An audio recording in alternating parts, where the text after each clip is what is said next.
Thank you. Thanks, kiddo.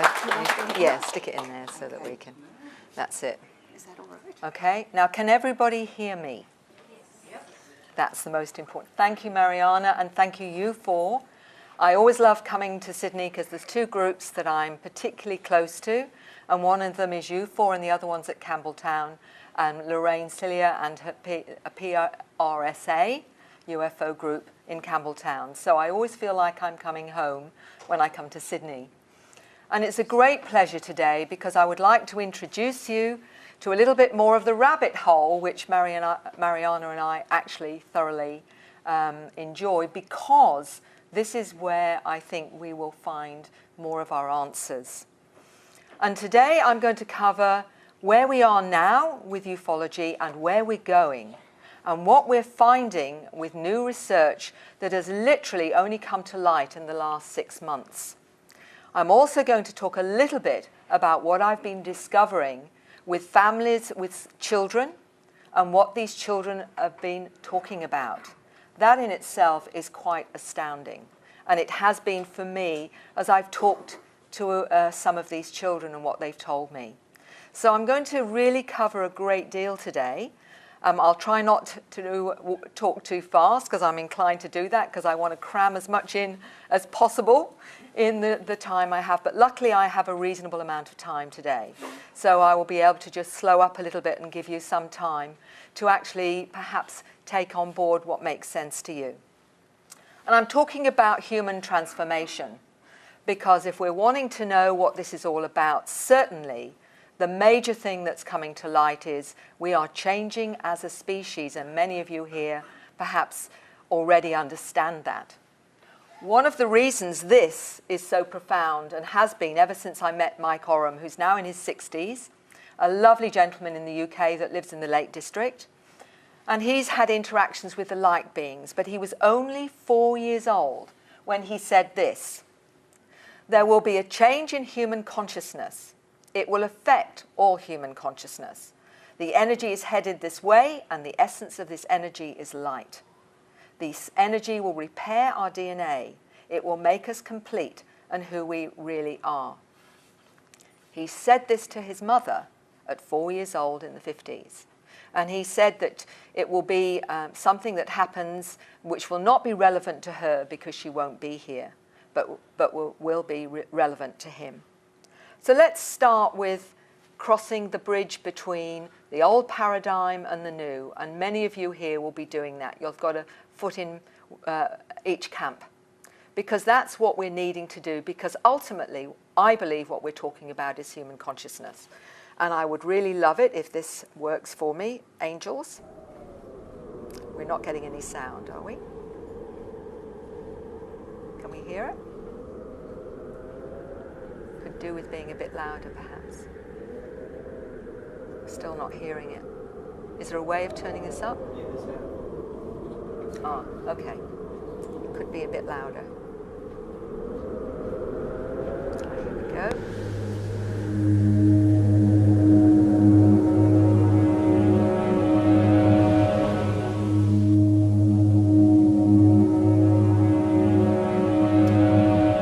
So what you're seeing here is a combination of my work with the CERN over many, many years, and also the new organization that I have become part of. I'm a co-founder of this organization, and I want to tell you a little bit more about that and what we've discovered.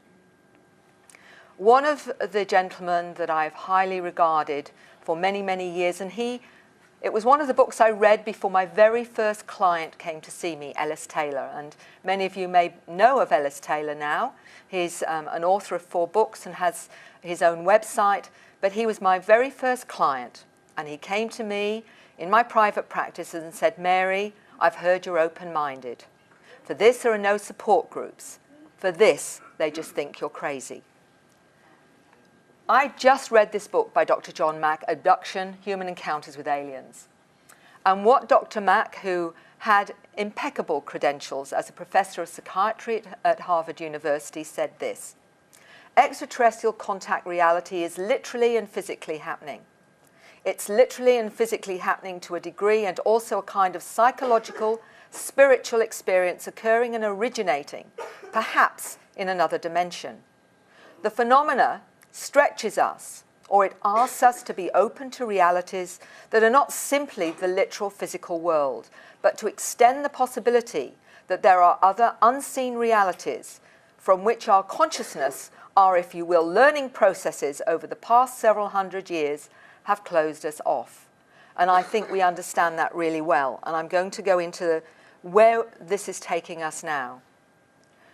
The organisation of FREE has only really been going the last couple of years. I'm one of the co-founders with Ray Hernandez, and who also came into this organisation was Dr. Edgar Mitchell. As you know, he was the sixth man to walk on the moon, had a transformative experience when he was in space, and from that created his own Consciousness Institute. And also Dr. Rudy Shield, who's an astrophysicist. And what we decided, even though it's called extraterrestrial encounters, that incorporates everything that is related to this, whether you consider your experiences happen through a near-death experience, out-of-body experience, you see yourself as a hybrid or dual consciousness, or a shamanic experience. All of these are inclusive in how we are exploring extraterrestrial encounters. The FREE Foundation believes that the evidence for the reality of extraterrestrial encounters is supported scientifically through the quantum hologram theory of physics and linked to non-ordinary states of consciousness. And you will see from the focus we have that we're taking it to a whole new level in ufology. Dr. Rudy Shield is one of our directors, and what is interesting with Dr. Shield, he's for many years spoken about this reality. And this is what he's saying. Today we live in an exciting world where the advances in space exploration and astrophysics are matched by the wonder of UFO sightings and abductions and deeper human inner space experiences. But because of the ethereal nature of the data, there are developments that are not studied by our prestigious university community, largely because of their nature. We all know this. We perceive a need to extend this approach to a larger statistical base with rigorous statistical techniques to expand the discussion and provide a database available to the academic community. And this is what FREE is about. What we're doing now is we're stepping back into the 3D world and saying, hold on a minute, we are now going to expose you to what this is. And what we have discovered in our surveys is completely new and astonishing. Because most of you will know in popular media, and what's been put there primarily is been most often a very negative, sensationalistic view of what the abduction contact experience has been. And this is going to shock a lot of ufologists, I can tell you, that have always believed that this is most of the time greys or reptilians, very few humans, and it has been, on the most part, a very negative experience. It blew us away. The very first survey of 2,000 individuals, it blew us away. Our second survey, which went deeper, blew us away even more. We're now doing the third and fourth. And we're doing it playing the game. We're using academic professors. One of them is Dr. John Climo, who's been a professor of psychology and parapsychology for 40 years, and a neuroscientist, Dr. Bob Davis. So we've got the gentlemen with the credentials that are putting this together, as well as our scientists. So look what we're finding. It is absolutely astounding. 58% saw a UFO, 33% experienced, only 33% experienced what they thought was an abduction. 66% experienced some form of telepathic communication. 41% received information on new technologies. 93% a decrease in materialistic values, really fascinating. 75% the contact was positive and life-changing. This is not the stats that you get out there in the mainstream. 50% reported amazing healing experiences. And if I have time, I'll tell you more about that. 44% consented to their encounters. Isn't it interesting? 47.55 enhanced ability to learn. And what I mean by that, they've been upgraded. They have been given abilities to take in more information in intelligence than they ever had before. 55% experienced missing time episodes, 95% experienced some type of paranormal experience. The humanoid being is the most commonly seen by experience, and is not the tall or short greys or any of the other species that you perhaps have been shown to be the case. And we're getting up to the second survey as well. 35 experienced a near-death experience. 80% experienced out-of-body experiences. 74% saw spirits or ghosts. 70.35% experienced expanded consciousness with extraterrestrials. 65.71% had ET contact but no abduction. 84% a sense of mission. 85% believed that there was a connection between ETs and the spirit world pre-birth and post-death. So we're going into a whole new area of multidimensional reality. 15.56% believe they've experienced soul swapping. And I'm going to explain a little bit of that to you as well. We really are going down the rabbit hole now. 82% believe there's a connection between ETs and reincarnation. 85% have undergone major, positive, transformative, spiritual and less materialistic and concern for the environment. So up to now, almost for the last 50, 60, 70 years, and it's understandable why, most of ufology has focused on the nuts and bolts because we've needed to prove and make it real for people that do not believe this is a reality. So we've focused on all of this. Photographs, video of spacecraft, for example, sightings by credible witnesses such as police and pilots makes it more real. Implanted objects. Dr. Roger Leir and his implants and his book where he wrote about taking out these implants, The Aliens and the Scalpel, a very fascinating book if you want tangible reality. Marks and scars that fluoresce under black ultraviolet light were telling you had an experience, for example. Whistleblower testimony, military and political disclosure. Missing time episodes, and that's been very valuable because if you can take somebody into the missing time episode, for example, they will find more of what has happened. EMF, magnetic changes in soil, multiple witness testimony, conscious recall always seem to be the most important. If it's conscious recall, then you can trust it. I'm going to say something about that too. But the most interesting, and the thing for me that I focused on, there are two important things that I think are telling us so much more about this reality. And some of this is because my background was nursing midwifery. And I have a side of me that wants to see the tangibility, and it's in the DNA. And this is something I focused on with not only myself, but some scientists to say, what is it about the DNA that can tell us about this reality? Intelligent design, extraterrestrial manipulation, physical and non-physical, the holographic nature of DNA that links to our multidimensional cells. And I'm going to take what really Dr. John Mack had said. We seem to have had no place or lost the place for the phenomena that can begin in the unseen realm and cross over and manifest and show up in our literal physical world, whereby we might know the spirit world, which has made the alien phenomena so hard to believe. In other words, we have to create a new psychological model. And this is where we hope free will be one of the mainstays of that new psychological model. These are all the things that they've not wanted to touch in ufology. Why? Because it means we've got to start looking at a new way of assessing what is real, what isn't real. What about our multidimensional world? And yet everyone who's had experiences has had multidimensional experiences. So what are we looking at? Out-of-body experiences, astral travel, near-death experiences, time distortions, missing and distorted time, very, very important. Stretch time, healing during encounters and healing abilities, altered and enhanced senses, heightened intelligence, information, knowledge, downloads such as advanced physics, heightened multidimensional senses such as telepathy, clairvoyance, past life recall both on Earth and other planets, telekinesis, moving objects with the mind, transformative changes in perspective, holistic lifestyles and attitude, expressions of contact, the scripts, the artwork, the languages that are so obvious to me as evidence something important has occurred. You don't have these kinds of things manifest unless something very real has happened. Shamanic types of experiences, and again the multidimensional nature of DNA. And I'm going to talk a little bit about that and how I believe the DNA is crucial in understanding our multidimensional experiences. And before I take you to what individuals have told me, and you're going to hear an account by Dr. Lena Olson about her own experiences.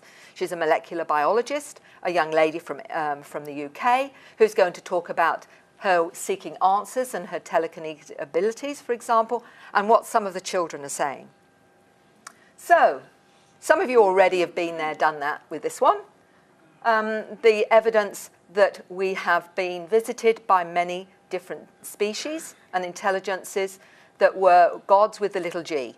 Many, many indigenous tribes have spoken about gods coming down and accessing human DNA and altering it or adding their own DNA. The Anunnaki are one that Zechariah Sitchin, the biblical scholar, talked about in his books and saying the Anunnaki were one.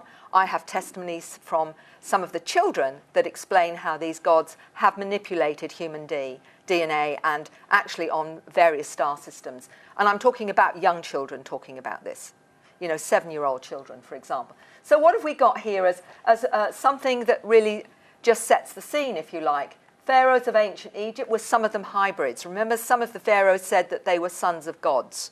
Some of you may know this is what they said. What they've already discovered with Akhenaten, apart from the fact that he had this very unusual shaped skull, which we're seeing in Peru, Mexico, for example, and places like that.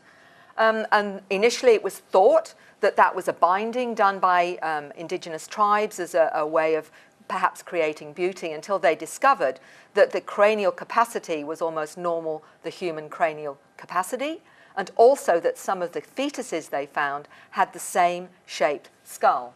So this is what they discovered. It suggests he had a higher cranial capacity because of the need to house a larger cortex. The gene called CXPAC/5, responsible for cortex growth, suggests an anomaly which is visible in the image below. So if you want to look this up for yourselves and explore it more, I'm only touching on it because I'm taking, if you like, a very broad overview for you now. But this was also interesting about Akhenaten, is this evidence of genes spliced with extraterrestrial genes?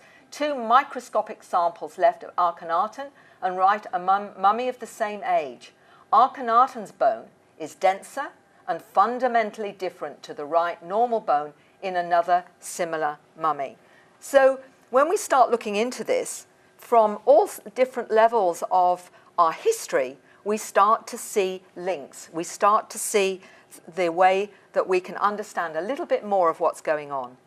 I mentioned Dr. Crick many times because he was one that actually always said in his book Life Itself that we actually came from spacecraft, that ultimately we were being visited and that we were being altered. What he said here, and there's 2 important points in this that I want to draw your attention to. First of all, the DNA molecule is the most efficient information storage system in the entire universe. The immensity of complex, coded, and precisely sequenced information is staggering. The DNA evidence speaks of intelligent, information-bearing design. They have now discovered one of the best ways to store information, that a gram of DNA will actually contain terabytes of information. Now, this is linking to what have we got in our DNA. And look at what he's saying here. They programmed the molecules so that when we reached a certain level of intelligence, we would be able to access their information, and they could therefore teach us about ourselves and how to progress. For life to form by chance is mathematically virtually impossible. Now, this is the co-founder of the DNA molecule. So the credentials are there. Make up your own mind what you want to make of that. But this is something else that I discovered recently, and it continues with this wonderful information around what we still don't know about DNA. 50 years of DNA research turned upside down, scientists discover second programming language within the human genetic code. They've only just discovered it. And what have we got here? There is a hidden code or a second code which contains information which alters how the scientists read instructions in the DNA and interpret mutations. The scientists have discovered genomes use the genetic code to write 2 separate languages. One is written on top of the other. these findings highlight that DNA is an incredibly powerful storage device. We still don't know everything about what our DNA is about. But one thing is certain, that we have had some form of manipulation or alteration in our DNA. We are a designed species, says a whistleblower geneticist in the book The Intervention Theory.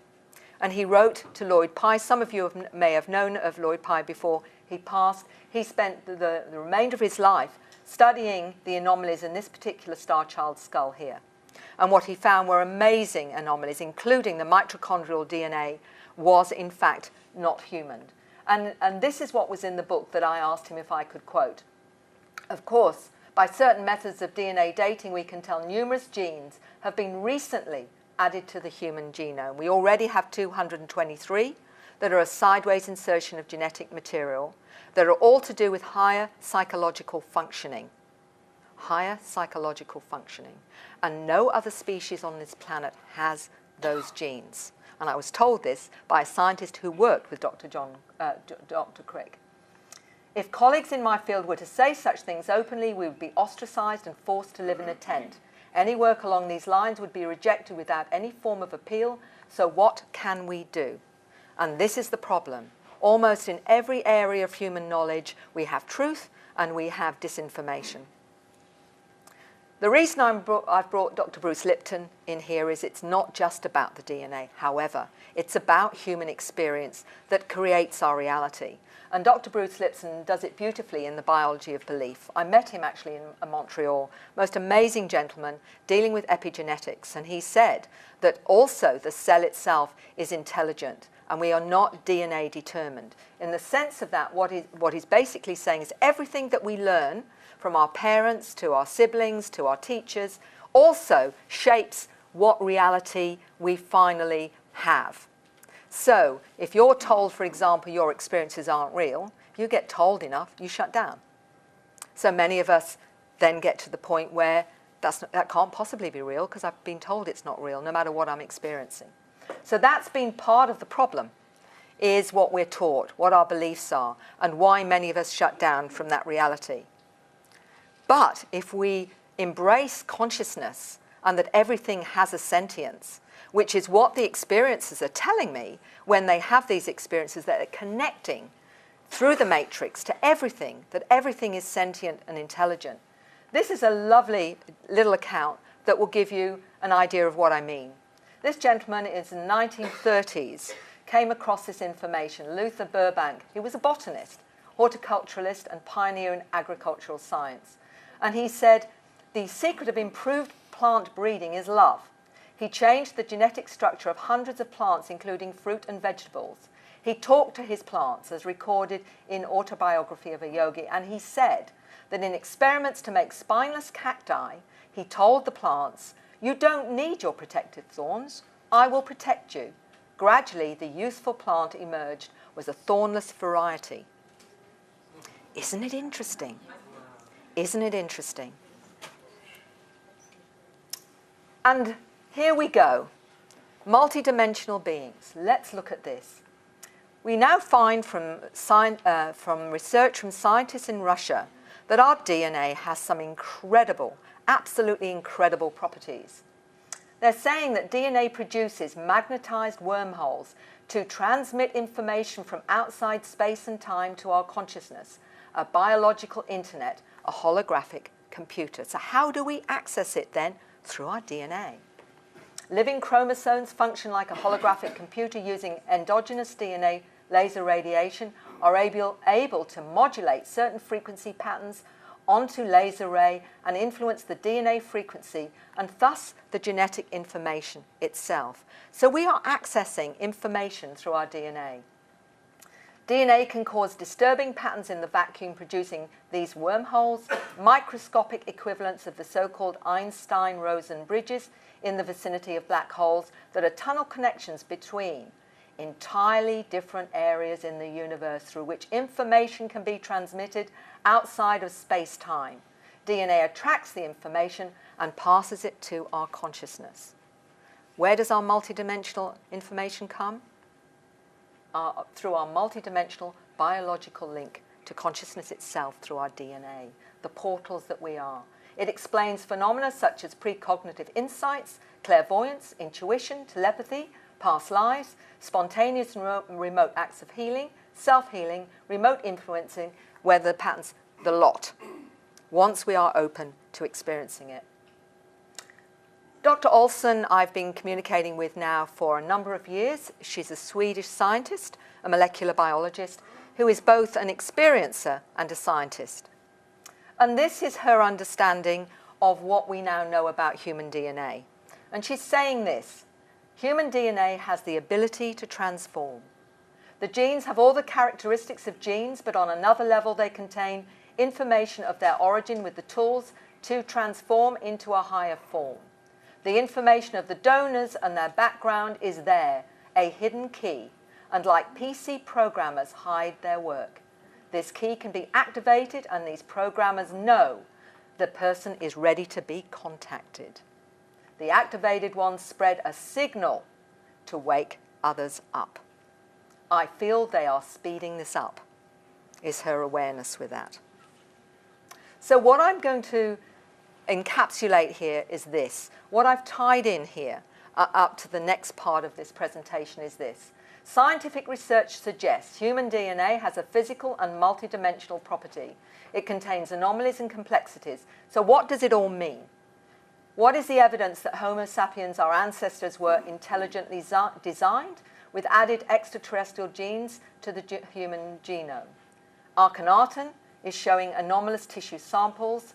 We have whistleblower information that DNA has altered genomes. We have research demonstrating that at the very least 2 levels of information streams are embedded in DNA. DNA operates multidimensionally through miniature wormholes to access quantum information and explains all our intuition, our knowledge such as telepathy and clairvoyance. We're programmable and that can be changed through human language. Epigenetics demonstrates DNA is conditioned and affected by human experiences, reality constructs, beliefs and attitudes to experiences. All of that will decide your perspective on how you see reality in this world. Applicable to DNA and other species, not only human, but plants. We've already discovered that with Burbank. It has the ability to transform itself and affect others via its frequency.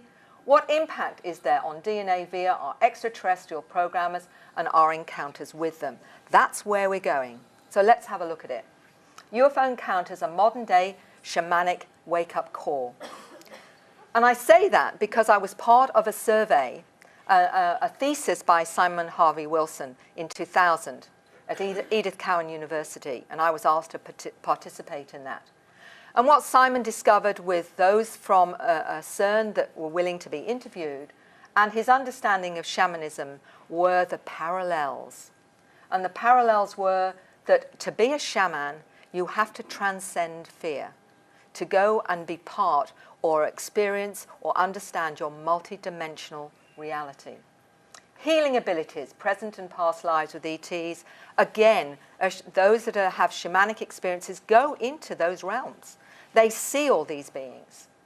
Telepathic abilities are enhanced when you open and changes in perception.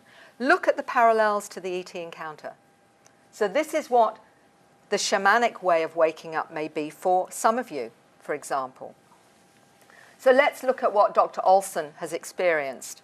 And this is a big deal for her because in Scandinavia, particularly in Norway, Sweden and Denmark, they really struggle with ET encounters, far more so than other countries that I've come across, from England, the US, ourselves. In fact, we're a lot more open than many countries.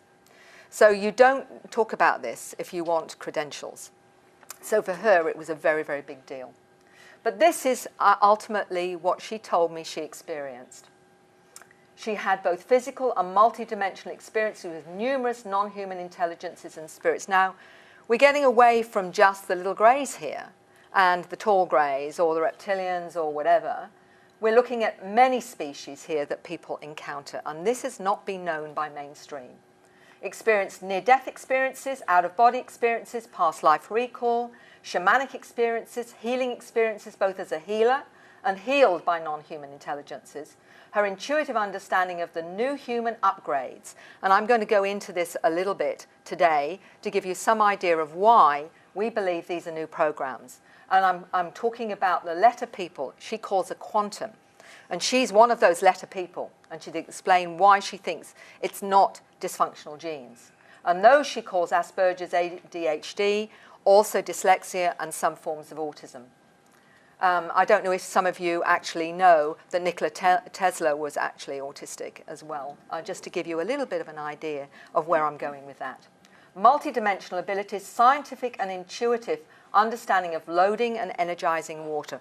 All of this through her experiences. So the sign to come out of the space closet, as I call it, because that's the next step, I think, for all of those that are having experiences. This is what happened to her, and I don't know if you can see here, it's not all that clear. That's the cone-headed beings and also the mantid beings, both of those that she is seeing regularly. I consider the mantid to be my friends, and the first time I saw them without their disguise, the guidance and help I'm receiving, I know it's important for me to stay alive, evolving and developing my abilities, because I feel great changes are coming in my lifetime. 6 months ago, I had a very strange healing experience, and why she's telling her story at this time. And it was actually last year she came out, and I wrote her story in the UFO Truth, a magazine in the UK. I asked for guidance to know if I was on track and if I should come out to give me a sign. I had severe dislocation of my atlas vertebrae, which was causing extreme discomfort. Spontaneously, the vertebrae rotates by itself into the correct position. I can now swallow without pain. This is what I call my sign, and so I'm coming out as promised. I continue with my health treatments, workshops, and retreats as long as I'm asked to help. So that was her sign to come out and start owning the fact that this is her experience. I'm giving you an overview here of some of the things that she told me about. And it is an amazing account, although it's not unique. One of the things here, she found she could hide in plain sight and go into the mind of another and convey, I was not there. I believe I controlled their awareness. She used to play hide and seek. And she found that when she was supposedly hiding, if she sent a message to their consciousness, you're not seeing me, they would not see her. And as a child, she found she could do this. Telekinesis, at a year old, she was moving large objects without help. She's had several past life recalls. And being a scientist, she wanted to prove to herself that she wasn't making this up or it was imaginative. She had a spontaneous past life recall where she was in a prison and she was going through this dreadful torture. And she found that in 1679, the oracle glass actually explained exactly what she had experienced in Paris. She can't, in fact, go to France and go to Paris without feeling really ill. She re-experienced part of the protocols mentioned in this book. In another past life, she experienced what appeared to be double vision when visiting Karnak, Egypt, and she recalled spontaneously was corroborated by archaeologists later. So for her, it was very, very important. She discovered healing abilities and learned how to focus energy. She told me she used this force, and she actually tried to turn on the television with this energy, and she set fire to the telly. So that wasn't so clever. Perceiving auras, during her doctoral studies, she saw coloured hazes around people. She's had shamanic experiences, perceiving old men in her room, sending her energy, orbs into her body. Out-of-body experiences, travelling through tunnels to other realms. So this is the whole other side of ufology that up to recently really has been very hard to talk about. And most ufologists were not comfortable because they didn't know how to research it, what to look for, how to decide what was real or not real, for example. Out-of-body experiences, near-death experience with an instant healing, puzzling the doctors. She was so concerned for her mental health, she had herself checked out in one of the top hospitals in Stockholm, where the doctor concluded I was one of the most stable and rational people he had met. So let's look at some of the beings. Unfortunately, the lights may be a bit too bright for you to see here. This is the soldier being that she calls Ramtar, who told her that he was there to keep her safe, for example. The other one here is the cone head, and I'll show you a better picture of the cone head and the mantis beings, the lion beings, and this one here is an orb with a craft in it. Because I'm going to bring in the orbs because they are part of this as well, as some of you may already know. So these are the kinds of beings. Now look at the variety. Mainstream doesn't even go there, does it? We've got Intelligences from the Andromeda Galaxy, the Gold Monk Buddha, fairy pixie beings she's connected with, water spirits, Native American guardians, shadow people, blue orb, water spirits, small brown flat skull beings appearing during healing sessions, an eagle man, an avatar human, a solid, fully conscious interaction on a train where he was fully physical, who helped her, cat being, leopard being during a healing, a mantid being, and various spirits who have passed on, and other entities. Look at the amount of different types of intelligences that she's experienced. And I know there'll be those in this room that say, so have I, because it is more than that. Now again, the 12 old guys, sadly this is her drawing. You can't see it very well, but she's got 12 guys with long hair and beards almost standing around her. And this is what she says: the 12 old guys come to guide me, teaching me different things in a shamanic way, with feelings, pictures, energy, orbs, abductions, but also by letting me experience different tests and almost failing dying, NDE, but in the last moment helping me to solve the task of the problem. They were the ones to help me understand. I have conversations when I'm awake and in meditation, because that is contact too. Many have downloads or telepathic communication. Again, you're not seeing the light being, which is here, which is it is very hard to see anyway. She said the radiant being with 6 arms I feel is an archangel. It performed a frequency adjustment, healing on me. I believe it to be Uriel. I also received a message about water. This radiant light being was standing at my feet when I was laying in bed, giving me a healing treatment. And the only thing she was afraid of was this particular being, which she called the collective force of terror. This particular being, and she describes really beautifully her healing experience with a kind of portal opening up and what happened. She said it was a 2.5 meter amphibian, and the healing of an old knee injury from football damage at 16 years. A bright white blue light in the bedroom. I saw a hole in the wall with a large room, a laboratory, people in a white lab coats and other beings. A huge box-like object, like an aquarium, covered me from this room, moved over the lower part of my legs and covered me on all sides. Inside this energy box contained a blue energy light. It was so strong it radiated out and was being filled up with white, swirling, silvery smoke. Suddenly, there was a green hand with large scales on the back of the arm, 5 green fingers longer than human ones, nails more like claws, and a little finger was webbed, the feet like frog's feet, and a voice saying, "They showed me this, so I won't be afraid." I asked mentally, "Why are you doing this?" And their answer was, "Because you have our DNA." All the time the DNA comes up, the one mantra, the DNA. I blacked out and awoke with my whole body vibrating. 2 hours later when I woke, my body felt strange and my feet felt like they were standing on air. There was none of the intense pain I felt while walking. The arch of my foot was normal, not flat. All pain and inflammation is gone. So really, really profound experiences. And I'm going to, this is the cone-headed being that is the one that came to do another type of healing, which I'm going to explain to you. Notice the interesting similarity to some of the skulls that are found in various parts of the world. The cone heads and my experience of healing with them, I think I was one of these beings in a past life. Now this is where we're taking it from human experience to post or pre-birth. So we're actually taking it into the spiritual realm. So let's look at the experience that she had.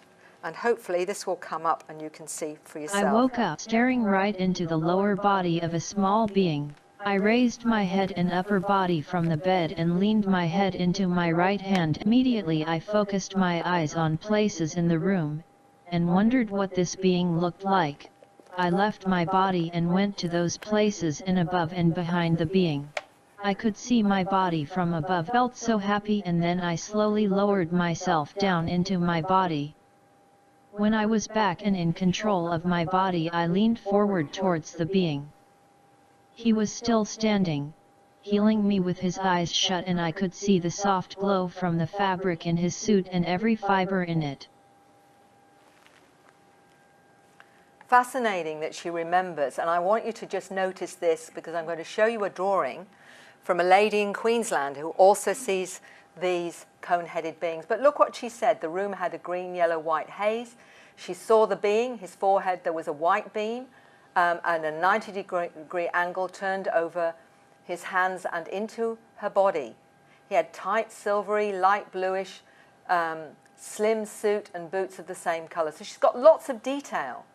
A buckle of clear glass, the shape of a bun with swirling yellow-green strokes, rotating fast, there were the cause of the green-yellow light in the room. I was able to leave my body and look at this being from all perspectives. I just knew they were healing me.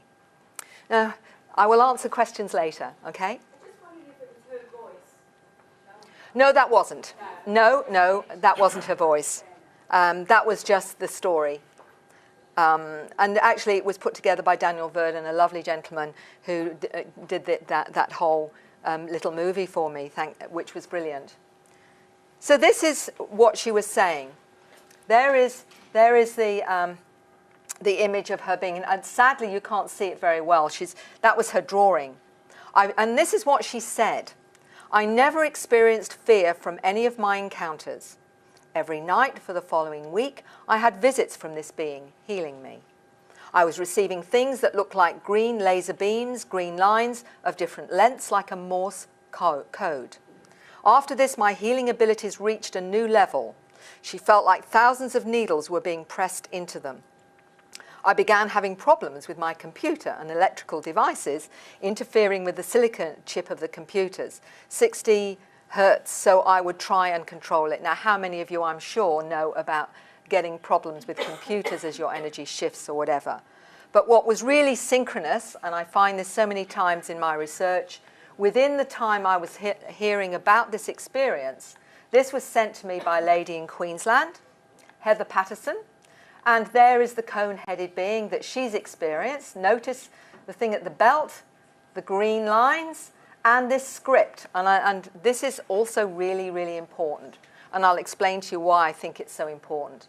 And this is more of that script. And as many of you know that know my work, I am very fascinated in the purpose of why we would manifest after experiences certain things. And what was interesting is I sent this script to Dr. Olson, and she was able to say some of these actually resonated with her, that she recognized them. So I'm constantly looking for corroboration with some of this material as much as possible. Remember, one's in Sweden, one's in Queensland. They've never communicated, but they are having this similar kind of experience. I'm bringing in the orbs because they are very pertinent to our experiences now, and I want to explain a little bit of this. This one's got a UFO in the middle of it. You can't see it very well here. And this was a family, and it was Dr. Olson sent me this. She said the family that experienced this craft coming out of the orb, she said it was a blue sphere the size of a football in the bedroom above the husband's bed. Out of it came a small sphere. When I poked it, it felt like a membrane which broke. An electric green phosphorus colour spread down their arms. We both felt it, she said, and the orb continued to move over my body to my knees. The saucer-shaped object inside the orb was still spinning. And she'd read about accounts, and one of them was in 1966, where the Canadian government observed such a phenomena before, as a UFO came out of the orb and expanded to be a large UFO and disappeared. It was speculated this phenomena was some kind of time travel device. I'm going to take you to time travel as well, through the eyes and minds of children. Grant Cameron's a well-known researcher in Canada, and one of the things he sent me was this picture of this orb. And the reason he sent it to me, it's not the full video, because the video they took was quite incredible, because he said there was a large tumour on the back of the neck of the individual. The orb caused this large tumour to disappear on this local experiencer, so it went into the body of the experiencer. And this is a picture of the orb just before it entered the body in the man's bedroom. This whole event was caught on camera, and there was no tumour. So some of these orbs seem to contain some form of craft, and sometimes they can obviously contain either a spirit or perhaps an ET. And I'm going to explain that a little bit more in a minute, or why I believe that. One of the things that's really important here, and why I'm leading into the orbs and also the language, is this. This was very profound for me as a hypnotherapist, using hypnosis for healing, for affirmations, for all these kinds of things. We all know when we hear beautiful music or nice things are said to us, we feel better. We don't actually realize that it may actually be affecting our DNA. And what these scientists, these Russian scientists, have found out, and these are a biophysicist and a biologist, in a book called Networked Intelligence, is this. Human language will interact with living DNA substance. They react to language modulated laser rays and to radio waves if the proper frequencies are used. In other words, it affects our DNA. It can actually alter our DNA. Human language. It explains why affirmations and hypnosis have such powerful effect on human bodies and why we are so influenced by what is said to us, both positive and negative. So that is a really important one, is we are sensitive to words and language and frequency. And I'm going to say why this is really important in this experience as well. The orb phenomena, because we have the kinds of cameras now that can pick up the orbs, there's many different discussions on what they are and what have you. I've got a lot of different accounts, some of them through my hypnosis, but from others, that there's more to the orbs than we realize. And I'm going to show you some interesting clips in a minute about orbs. But this was one of the first times I realized what they may be. And it was from a 15-year-old that I was doing a regression with in the Lake District in England some years ago now. The whole family had been taken up onto a craft. The grandmother, the mother, and the two sons. The grandmother also was really struggling with her experiences and was quite terrified, and so was her 15-year-old grandson. And I remember him saying on the day when it was his turn, after his grandmother, who was feeling amazingly different after the regression, he said, "I wish I'd stayed at school today." He was most unsure about wanting to have this regression. What I discovered with him, though, was once he was in that space, he was basically sorting it out himself. And the first thing is he's having a dialogue with some of the beings in that altered state. And this is what he was saying to them. "Why me? Oh, I chose to do it. I volunteered to come back. I chose to do this. The two greys, they're still with me. They say, stay on track. I have been on Earth 27 times before." He was also told not to take drugs. He was also told to take care of himself. There was lots of other statements that he was dialoguing with this being. But then this was an experience in trance state where he said he was in his garden. And in his garden, this craft landed with the grey beings in his garden. And he said this out loud. "I can see orbs, whitey gold and two smaller ones. They're here to make me feel warm, and they are family. The big one is Great Nana, and the other Nana's dad, grandfather, and granddad's brother. They're here to make me feel comfortable, to reassure me." I asked him how he knew what the orbs of light were, and he said he just knew. I asked him why were they there with him, and he said this: "They've come with the greys to support me, to make me feel comfortable so I wouldn't be frightened." John then said that when the greys left, the orbs of light went into the spacecraft with them. Now this takes it to a whole new level. If we are understanding that these are the souls of his family, what are they doing going on spacecraft afterwards? What does that mean? And always you get one answer when you're diving down this rabbit hole and you're joining the dots, and it only brings up another question. Before I go more into the orbs, there is a sequence to this that I want to explain. Dr. Lena Olson also had near-death experiences. And for many of those we're discovering now that have had extraterrestrial contact or interdimensional contact, have had near-death experiences as well. Quite a high percentage, which is really fascinating. And she said this, and this was the experience that she had when she had septicemia, and the doctors said they couldn't believe that she'd actually survived it. And this was what she actually experienced. In this experience, every bit of colour lifted from my body, and when it came to my heart and head, instantly, all pain left, and everything went dark. I felt happy and loved, something I'd never felt before. I thought of my kids. I could scroll back and forth in a sort of tunnel with photos of them. The photos looked at more of the separate and intense as I went into the photos and checked up on the thoughts and feelings the children had and if they were doing okay. I could barely discern the night sky and the stars and experienced overwhelming feeling of love and belonging. And I was there, and then my brain blanked out. When I woke much later, I had a terrible ache in my whole body and thought, oh no, I'm back. And I started to cry. It's amazing how many really struggle to come back into this reality. So this is how she experienced it, and this was due to this, septicemia. The doctors agreed it was a miraculous recovery after she was instantly healed from massive sepsis, and her organs actually were undamaged, and this had never been heard before. How could she possibly have got through that without undamaged organs? But the transformation from that point was 6 months after this NDE, she experienced high strangeness, started to perceive auras and energies around people, able to see through solid objects, know when someone's lying, encounter spirits and share messages. The most cherished encounters, she said, are with extraterrestrials, both as visitors, teachers, and healers. Quite a different story to a lot of mainstream.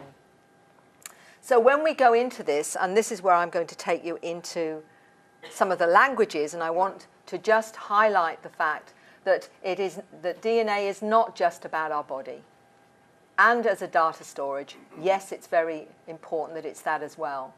But language, and it just requires the right frequencies to be reprogrammed. You don't have to splice it, change it, alter it. You just need the right languages.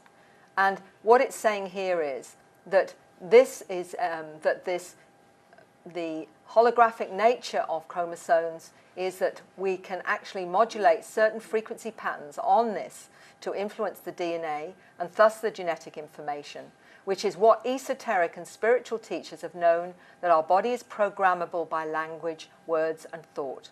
Now it's being scientifically proven in this book, which is explaining it from the Russian.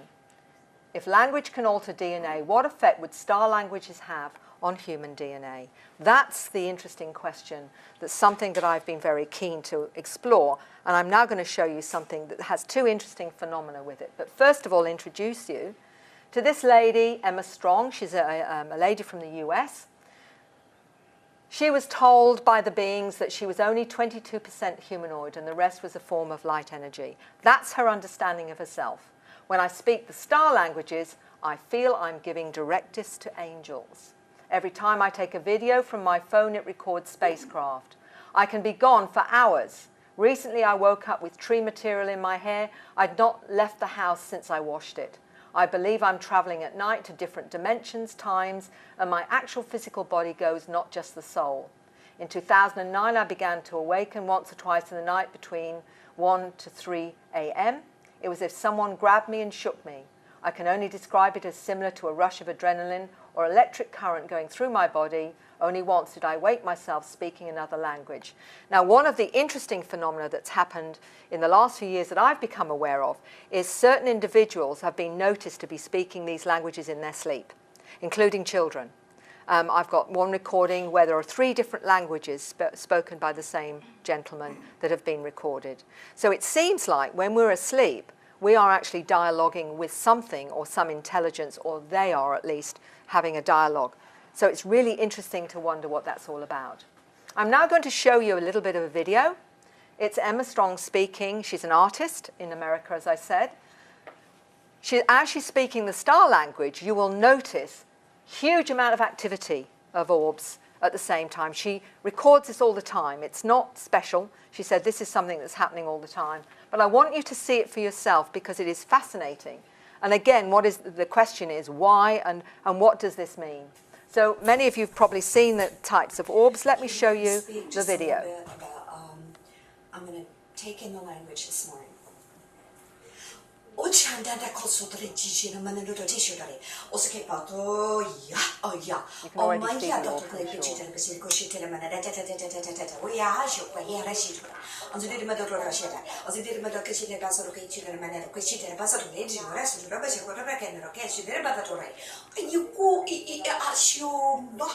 Osako atatala chichurani, Okusia, Jodo Teshan, Ototalechi, Ukapatili Marakushi, the Bazuki, Atatai, Yo Hashu, Anatotoi, Atasatake, Asatate, Ashia, Mono Dochia, Ukichitala Bo Akasa, Ya. Atatushina Manada, ba, you are to do it. And the dinner to okay. Otto the episode of the Midday, you have had to show the lady to the manada. Do you derbatata, at the derbatata, at the derbatata, the new way as it could at the manadocicia, Okapapa soy, Atashia Nano, Yata to Quayata toy. After the episode of Kitchi to the Menedo Tishi to the Dijo, Yana Luca, do Akata Sote, Asatala Menedo to the Bezuke, as the episode of Kitchi to the Manatote, after the Gini Manatote. After the Gigi Manatote, Gigi Tarani said to Granseco, I asked you to bring daughter Shittermane, Papa, when you are to, oh, yeah, your daughter, Yerakisha, and Yarade. Oka de Diana, okay, or the Tedipos, you are a kind Nanachitule, as the Tedipazuri, as the Tika, I Nanatichu, the Labita to Doka. Can you see the off? Some of them are quite obvious.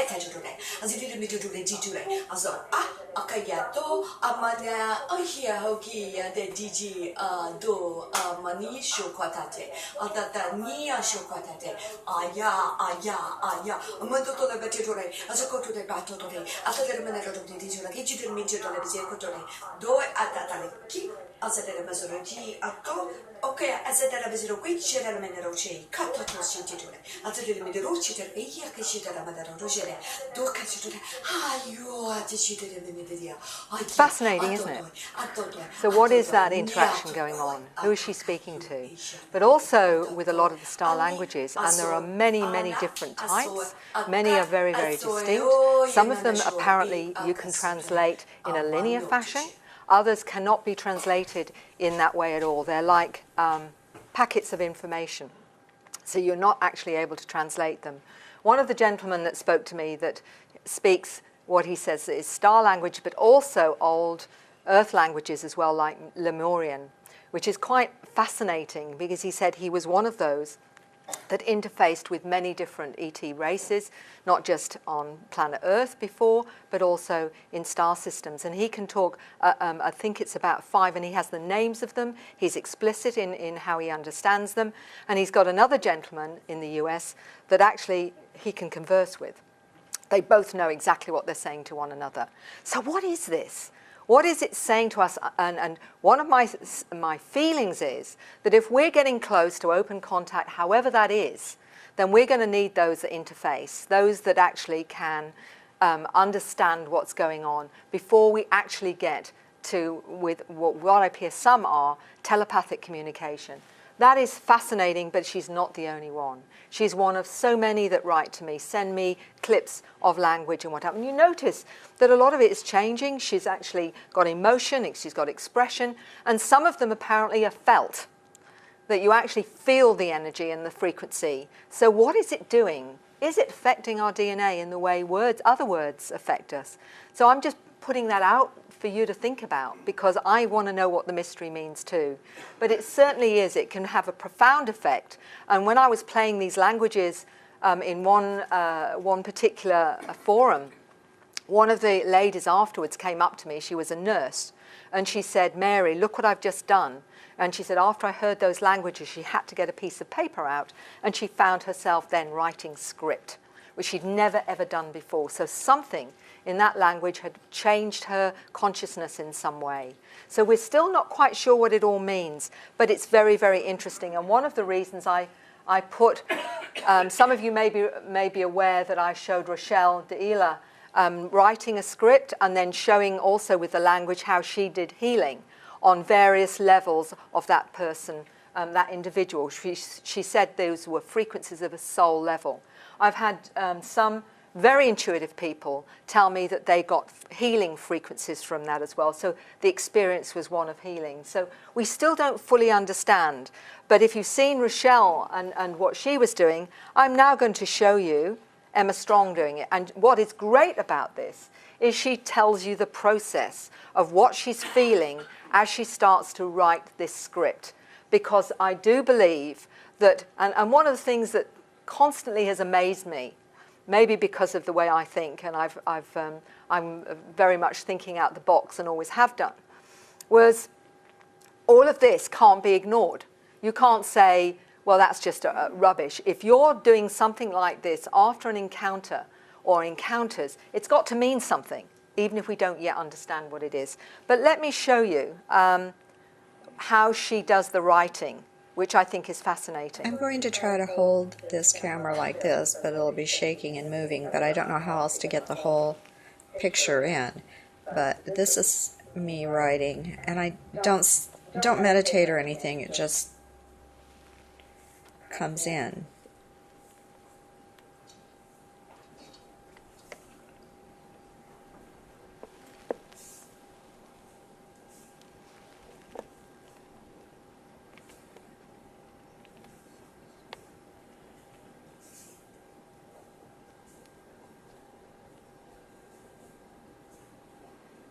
You can see it's very fast. There's no thought there.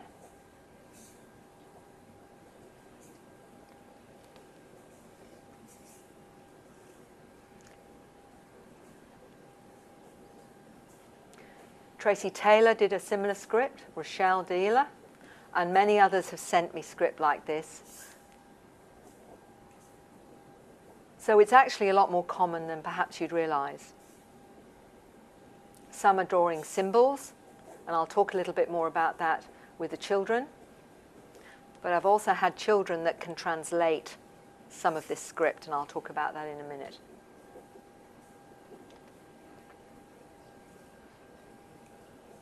She'll actually explain her process in a minute. Then I turn it over just to give my hand more support, so I write in this direction.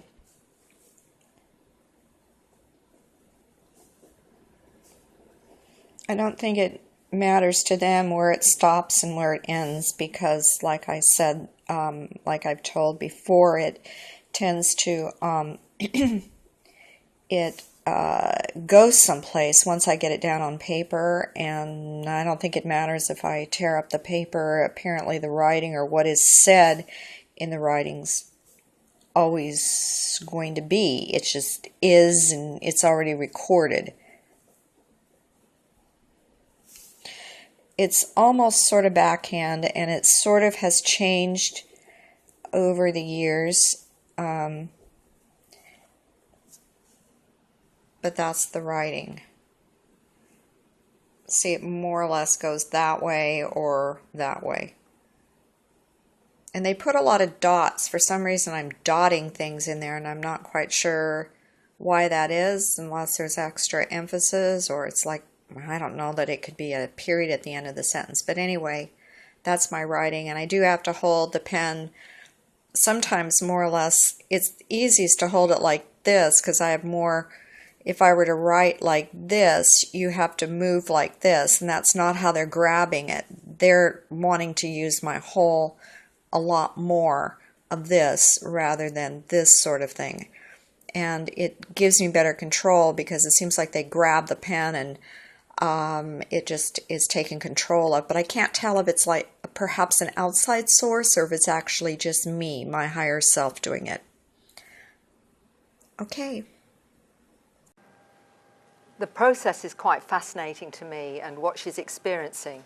And that's what I'm taking note of when I hear others and I'm asking about their process. This is another example, but this one is quite interesting, because this lady has seen a progression from this more artistic kind of form to something very similar to Emma Strong, and she's actually saying what's happening. And what she had managed to discover was, with this physicist, she sent her material to this physicist, and he said many of these glyphs are actually formulas on their way to forming matter. And that's a very interesting interpretation. And here she's saying these are two of her earlier types of script. As you can see, some of it is very, very pretty and very unusual, but very pretty. And she said this is how she understands them: light formulas and cosmic language transmissions. It's hard for me not to sing, as singing the frequencies are an integral part of the transmission. These languages carry billions of bits of information in a bridge format. Human language is linear.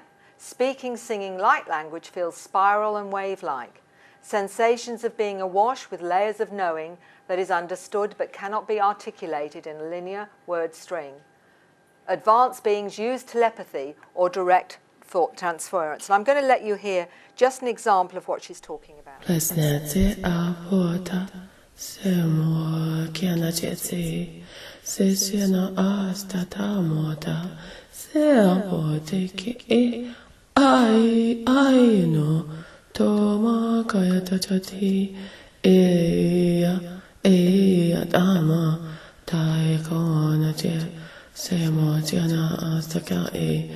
no more mama, I can't aina, tosi ama, taya, omo naiki, istinata oma, ka tiati, echika, astamotea, defne botui. That's just an example of her understanding of one type of light language.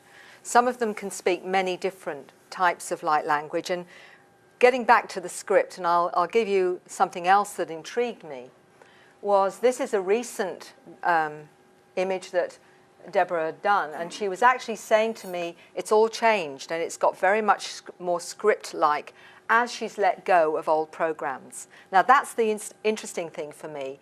As she's let go of a lot of the old programs of her human experience, her scripts change and is upgraded, including, she said, lots of dots, which if you remember Emma Strong was talking about. And she said it's changed from glyph-like pictogram drawings to different scripts, fast, fluid writing with lots of dots, similar to Emma Strong. I'm told to go back and add more dots and even long, thin, flowing lines. Then there is a corner line intersecting light codes. I experienced sadness, the light codes becoming so script-like, moving from artistic expression. I feel this has occurred with my expansion in consciousness and receiving information which requires being so close to the style of what human term writing. It's like streams of frequencies in condensed, smaller expressions in barely 3D format perception. So she's changing in consciousness. It seems to be an accelerated shift away from human patterning. It's been very intense. I find that others are experiencing much the same. So it's a progression of awakening to her new consciousness. She realized she was being shown 3 significant patterns created a triad of blockage that kept me bound in karmic manipulation on this planet, obviously. It was described that neediness programs such as distortions of authentic, unadulterated receptivity, a cluster of negative money programs, distortions of authentic, unadulterated prosperity distortions, of authentic, unadulterated power. These refer to the receptivity, prosperity, and power we are all born with, and also the basic tenets of how the universe operates. So she's basically letting go of many of the things that drive us in a 3D world. And that's how it is, I'm understanding it. We are all moving to let go of those old limiting 3D, limiting and limited understandings of what reality is.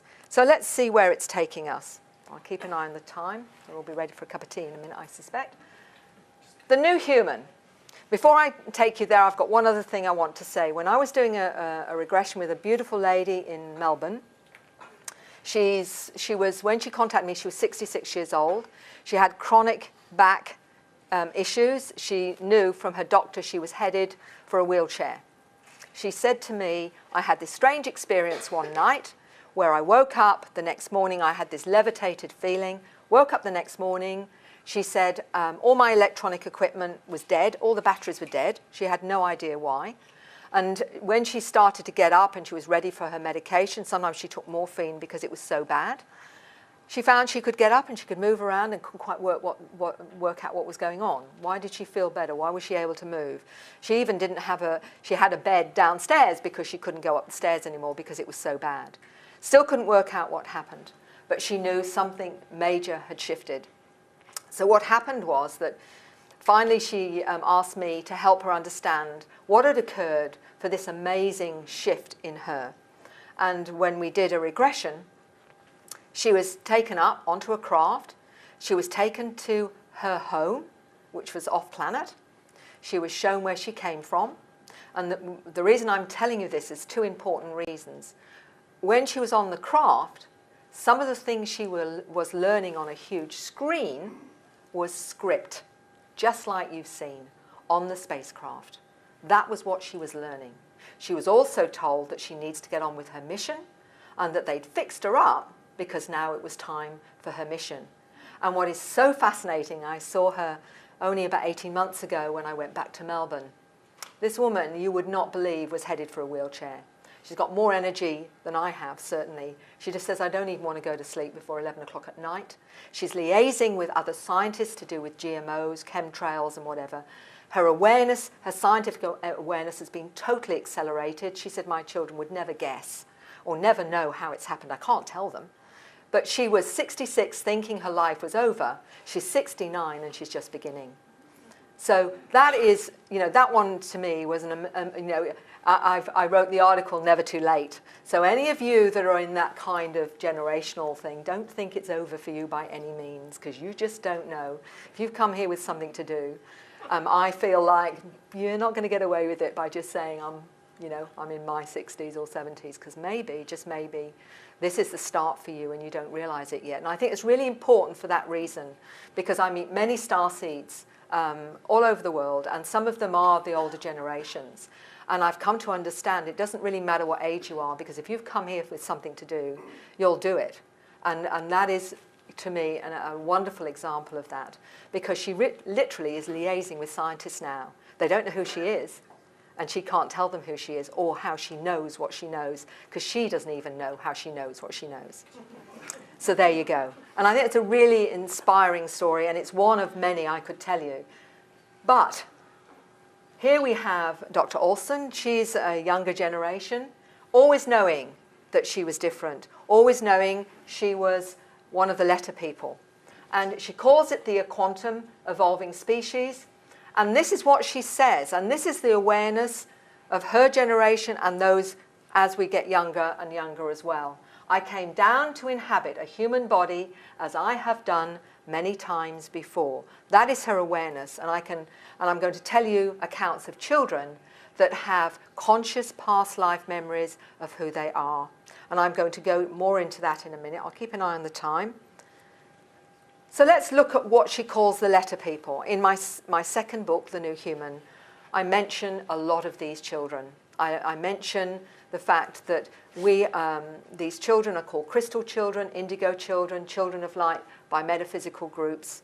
But I feel they're missing one significant part of these new generations of children, new aware children and whatever. And part of that is the ET component. And this is very, very important, because the DNA side of this and the education they get are with these extraterrestrials. So this is what she's saying about letter people.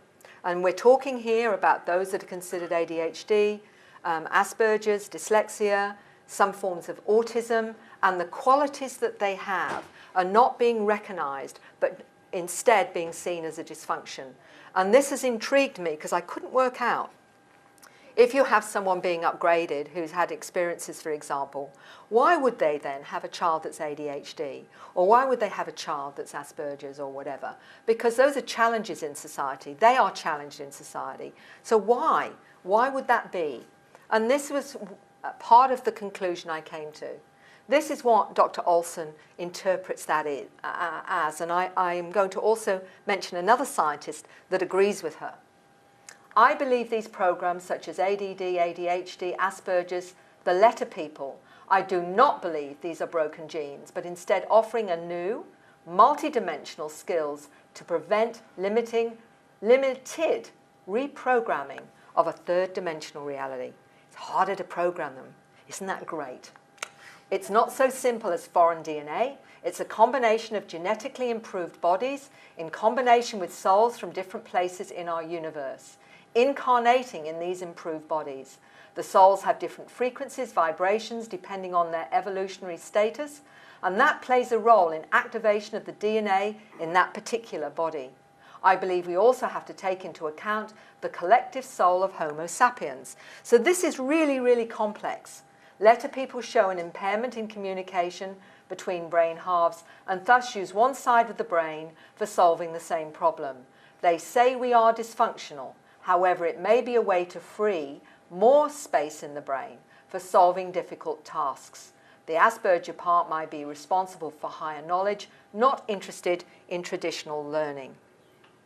Now that is really fascinating because I remember speaking to an Asperger's gentleman many, many years ago, and I always feel you get clues during your life to help you understand things, and he was a big clue for me because he said, you know, they say that we are not able to socialize. And he said, amongst ourselves, we have absolutely no problem at all. He says the reason we struggle with socializing normally, he said, because of the masks of people. He said they've always got masks. They're not being honest. They're not true to who they really are. And we can't be bothered with that. Isn't that interesting? Isn't that interesting? The enhanced sense senses has led a person the new programs. Scientific tests show above normal sensitivity. Now, because she's a scientist, she's able to look at this from both her left brain scientific mind and her experience herself. And this is what she noticed in herself and tested for. Above normal sensory cells for pressure in her skin. She hears above the normal and below the normal range. She's aware of minute differences in the shades of colour than normal. Taste and smell are enhanced. She's sensitive to all frequencies and would feel overwhelmed at times by the sensory overload. Sensitivity to radioactive radiation, energy fields and energies beaming out of angry people, as well as love and happiness. If we could learn how to focus, she says, and control our own energy field, we would be less prone to get ill from our surroundings. We can use our own self-healing abilities, which is really interesting, isn't it? So this is the qualities and why so many of these new programs struggle, because of their heightened sensitivity. For the old models like me, I'm looking at the world like this and think I've got a handle on it. They're looking at their reality like this, and you're wondering why they struggle. When we're saying, actually, it's just this. Well, in fact, they're saying, no, it isn't. It's all of this as well. But we're trying to get them to focus like this. And we shut them down, don't we, with Ritalin or whatever. And this is the point that I'm trying to make. This beautiful lady, no longer with us, Dolores Cannon. Many of you may know of her. She's an amazing, or was amazing lady. She passed on probably just over a year and a half ago. Wrote many, many books. Some, The Convoluted Universe, where she had done regressions on hundreds and hundreds of people and was then writing the information from those regressions from people all over the globe. I mean, she traveled all over the globe. I met her numerous times. I was we became really good friends, and we spoke at similar conferences actually as well. A delightful lady. It was in her 80s when she finally passed on. And this was one of the interesting things that came up time and time again from those regressions. And remember, you know, when you do regressions, not everyone is hyper aware, not everyone has this understanding. But what comes out through altered states of information can be mind-blowing. And I can testify to that, and so can Mariana Flynn, who does the same work. And this is one of the things that stuck with me. When humankind reaches critical mass, DNA will be expanded to 12 strands. Now, what is the evidence for that? And I'm going to go more into that in a minute. I'm going to give for the next 20 minutes, and then I'm going to go more into it. But what I would say is this. Some of you may know Robert Dean. He's now in his 80s, well known in ufology. He was the grandfather, I think, of ufology. He was aware of the military cover-up in the 1960s, and he knew that the military knew about a number of different species visiting this planet. He spent a long time over the years coming to the point where he said, you know, people need to know this. It was only in recent years that he admitted he'd been taken up on craft. Command Sergeant Robert Dean, look him up if you don't know him. He's the most beautiful man and most aware man. I was fortunate to meet him for the first time in Brisbane many years ago now, and I met him since. One of the things he said in one of his interviews was he was told that we are a combination of 12 different extraterrestrial species. 12. Isn't it interesting? Isn't this interesting? And I'm the kind of person, you know, that if information or a fact is interesting, I sort of put it on, you know, like a squirrel. I put it in a box and say it might be useful someday, and somehow or other I might pull it out and say, oh, you might fit there. Maybe it does, maybe it doesn't. But those are the kinds of things that intrigue me, is when you get these little synchronicities, as I call them. But I found that quite fascinating, that this is what he was saying. I now have other information from some of the children that will qualify that, and that is another thing. So let's take it to another molecular biologist, and this is Dr. William Brown. I was very fortunate to connect with him with exopolitics, and when I was talking about the new children, and something Tracy Taylor had said many, many years prior, just before 2000, about these new children coming in with accelerated DNA, etc., and awakening, I was, you know, very fascinated with that, but I had nothing really tangible from what I call the scientific community at that point, until I had the fortune to meet Dr. William Brown. And he's making some incredible statements here, absolutely incredible statements. What have you got? I believe genetic modification is occurring right now in utero and are actually producing new humans. Their new genetic architecture allows them to see the world in a multidimensional fashion. I believe dormant genetic regions are being integrated into the biological systems and occurring in all of us to produce expanded awareness. The exponential increase in ADD, autistic and indigo children, their brains work faster. I believe they already know what they are being taught. The intrinsic understanding of knowledge and information operates at a biomolecular level. It's transgenerational information. It is encoded within the atomic structure of the DNA molecule. It can be accessed more efficiently to produce savant-like characteristics. The modification of the DNA is more like a remodeling of the genome to make dormant regions accessible again. The hybrids are altogether a new species of human. Isn't it fascinating? Isn't that fascinating? Encoded in the DNA. What were we talking about? We haven't even begun to understand the properties of DNA. What still may be there? What is still encoded in our DNA? We haven't yet fully understood that. And this is another gentleman I met some years ago, a lovely gentleman in Hong Kong. He runs a UFO group there, and I went to see him some years ago now, and he was, I was able to speak at Hong Kong University, which was interesting, caused a bit of a dilemma within the academic community when I started talking about UFOs. ADHD, you know how he interprets his experience? He said to me that he didn't know he was even ADHD till he was in his 50s. He then realized that that's what it was, that they label these kinds of awareness. His name for it is always dialed into higher dimensions. Brilliant. I absolutely love it. And this is what he wrote in his book, Close Encounters of the ADHD Kind. The universe is a multiverse with many more dimensions than we are aware of. My book is about what happened in my extra-dimensional world where I met the beings of light.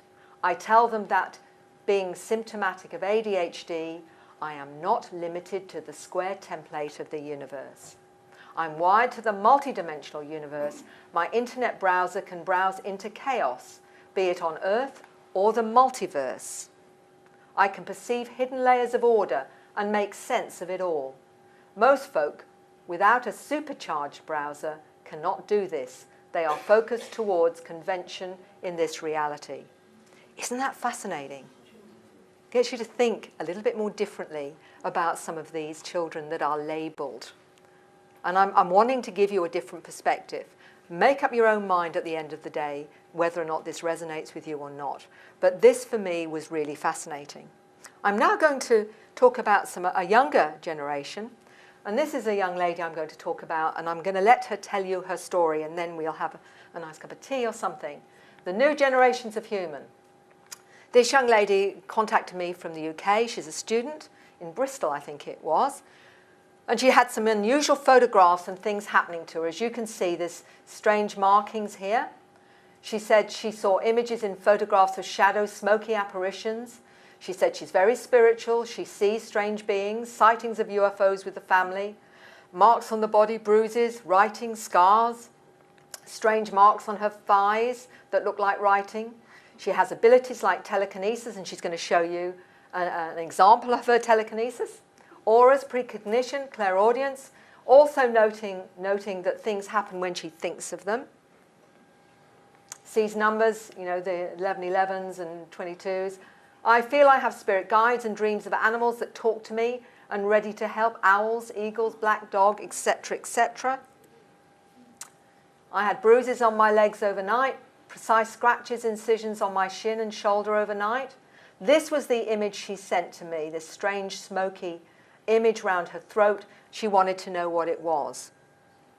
And this is what she said. I've always had paranormal experiences since a child. I had black smoke attached to my throat in the picture. I zoomed in to the smoke and saw green alien faces, reptilian-looking creatures, a dragon, an angry, demonic-looking creature. I have also heard my name whispered at night in my room around the time I took the picture. I also have different tones of ringing in the ears. In my right ear was not like any other. It sounded like really bad feedback from a microphone facing a speaker, but more rippled like it had a fast vibration, as if something they would use in an alien effect movie.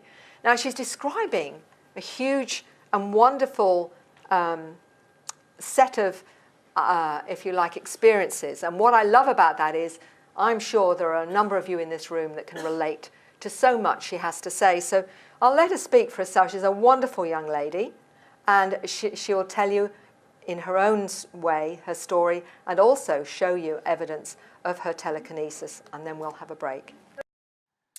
Hello, my name is Sharon.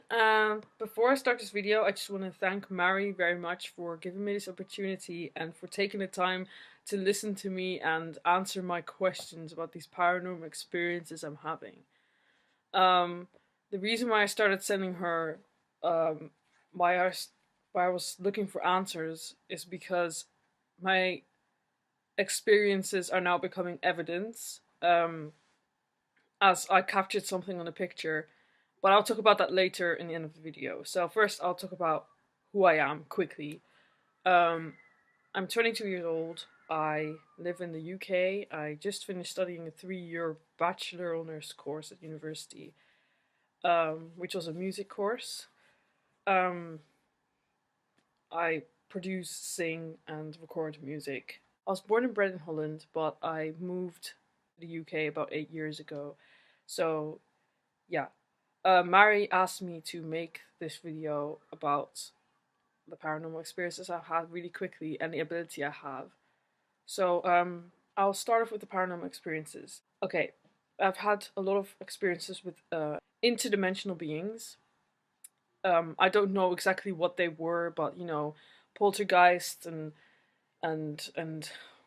hearing, seeing, and everything. I've seen all that kind of stuff. It wasn't just me, my family experiences this till this day. We've had all sorts of experiences in every house we've lived in. So it wasn't just the house, it was everywhere we went. I've heard the whispers in my room, and my name being called out and stuff like that. Over a period of time. It started from Holland and it still happens about 2 weeks ago or a week ago. I've seen duplicates of my family members. For example, I would see someone walking and then disappear somewhere when it's not. It's like someone was trying to impersonate one of my family members, but it wasn't really them, and it showed themselves but then disappeared. Or I would look away and I wouldn't see them anymore, which was really strange. UFOs. Seen a lot of them many times. My whole family has seen a lot of them. I am so into it, so I see it so many times. Like, we've seen the lights, and we've seen the lights in the sky, and we've also seen the actual objects. I've seen different ones. I've seen big ones, I've seen small ones, and it's really cool. I'm gonna start filming that and putting it. So interesting. Yeah, so a lot of things happened to all of us in our family.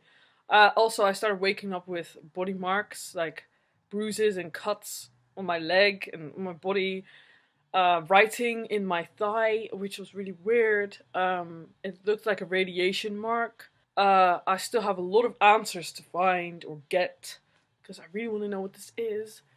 Also, I'm a very spiritual person. I started becoming spiritual around in 2012. I started buying crystals and stuff like that. And once I did that, once I got into that, that's when things started becoming more amplified. That's when I started getting the marks on my body, and that's when more things started happening. Yeah, so the reason I contacted Mary was because I found a black apparition in a picture that I took for my hair length. It was attached onto my throat, and I couldn't make sense of it when I saw it, so I zoomed in, I brightened it up, and it was like smoky, weird thing attached to me. And in that smoky apparition, there were faces, a lot of them, like skulls and alien faces, a dragon, believe it or not, it's there, reptilian, demonic creatures, because they didn't look really friendly, those demonic creatures. But a lot of things, and I was so happy that I found that I captured it. I was so happy. As much as people would say I have to be worried because it was attached on my throat, it's black and it had like demonic entities in there. I loved it because I finally captured something, and it was evidence. It's like the best evidence I've ever captured for myself, and it was so exciting. But obviously, I was like, okay, it might be a bit worrying because I don't know what's going on. But yeah, I just want to know what it is, what it wants from me, how long it's been around me, if it's just a coincidence. I don't think it is, but or if I'm supposed to do something. I just want to know, and I'm still trying to look for those answers.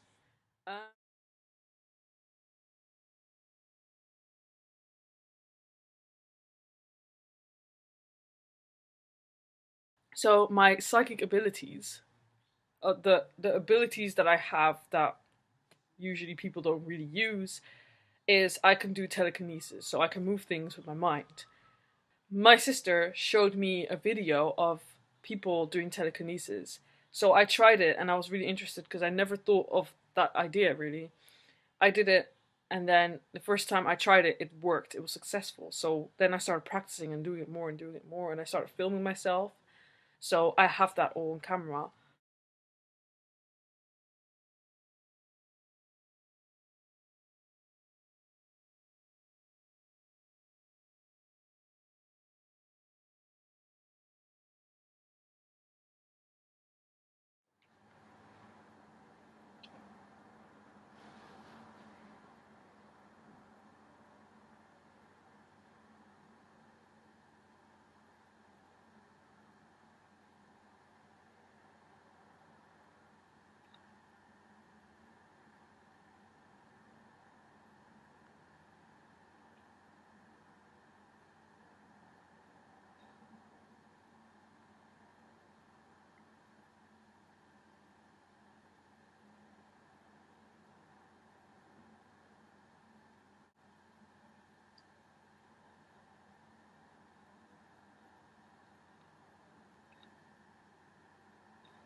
The other abilities that I don't want to say are really abilities, I just have them sometimes.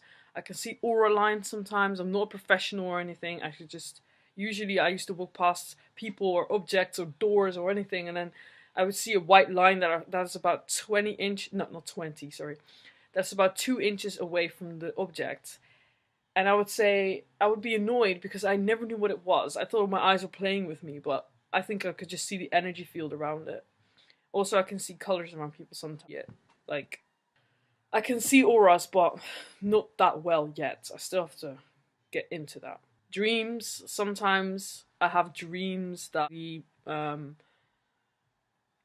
happen. Like there are messages in the dream, and it's, for example, I have my spirit animals that talk to me. So I know one of their names, but they actually give me advice and warnings of something that's actually happening or that's gonna happen. Also, I had a dream recently about an airplane that crashed in Asia somewhere, and it was a white airplane that crashed on like a bridge and went into the river.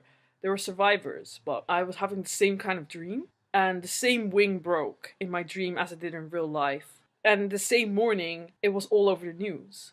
So I felt like I was connected to that for some reason, but I don't know why. So it's such things that I could say that happened, and I'm like, it's a bit psychic. Oh, there's one more thing. I know I believe in the law of attraction, and I've experienced it and everything, but sometimes, a lot of the times I've experienced this is why it's on my mind, that sometimes or a lot of the times when I think of something or have an idea that's been on my mind, it starts becoming popular, or it happens somewhere else in another country, and it hasn't happened for years. Like, out of nowhere it starts happening. I almost feel like my mind is in charge of things that happen sometimes.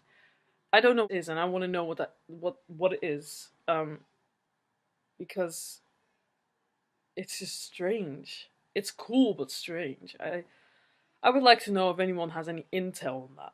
So yeah, listening, and I would be very interested if people know about any of these things I just mentioned in this video. If you might have answers, or if you're going through some similar experiences, I would love to speak with you, and I would love to I just am. So please contact me, or go to my YouTube channel called Supernatural. I think Sharon did a great job, don't you, in terms of explaining the matrix of what she was experiencing, and all of it from her intuitive side and what have you. For those that are interested, that's what she's talking about. That was what she saw in her dream, and some of you may be aware of this particular incident, because she described it in absolute detail, and I actually looked it up because I remember it being on the news, and that was exactly what happened the next day.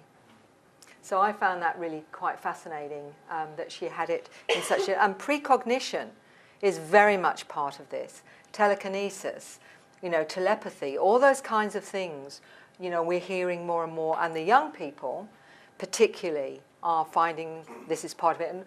And what I loved about the whole thing was a part of her was finding it a bit spooky, but another part of her was just intrigued and wanting proof. I actually found it was there, and I could see it, and I got a photograph of it, because that gave her confirmation that it was a reality and what have you. So for me, she is an amazing example of what I call one of the new generations that are starting to experience their multidimensional selves and wanting to understand. And after the break, which is for half an hour, we're going to go into the new ones. These new children born with full awareness of terrestrial consciousness. I'm going to talk about some of these new babies.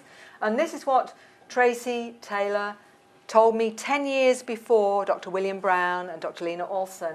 These conscious awareness of these new babies increasing to override dominant conditioning and programming that occurs from birth.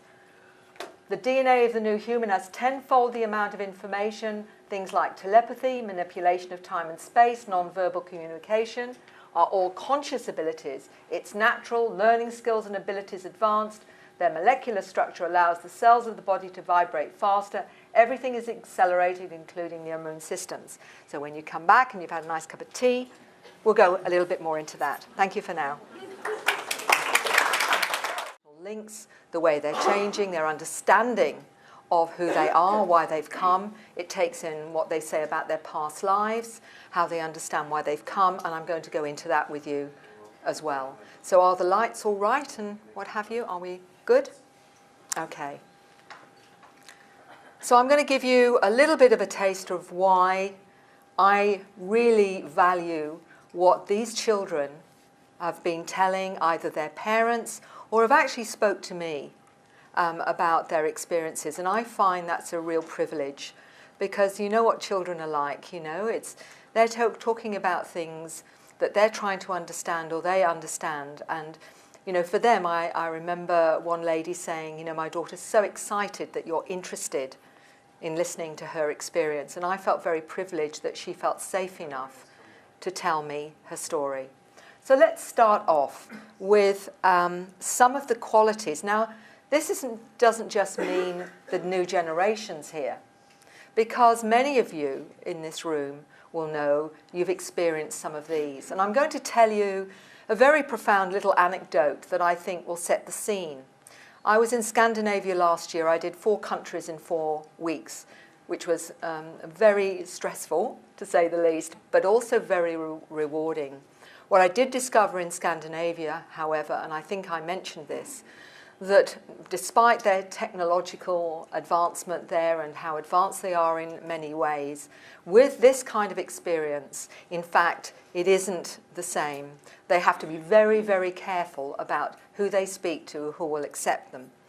When I did my presentation that I did in Copenhagen, and then I actually did it in Norway, I was actually quite worried about my presentation because a lot of it was still the nuts and bolts.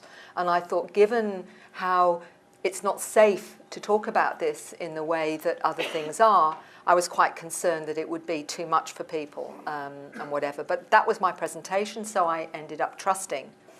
There were 2 things that came from that in Norway. First of all, the emotional reaction that I got to that information that I didn't expect.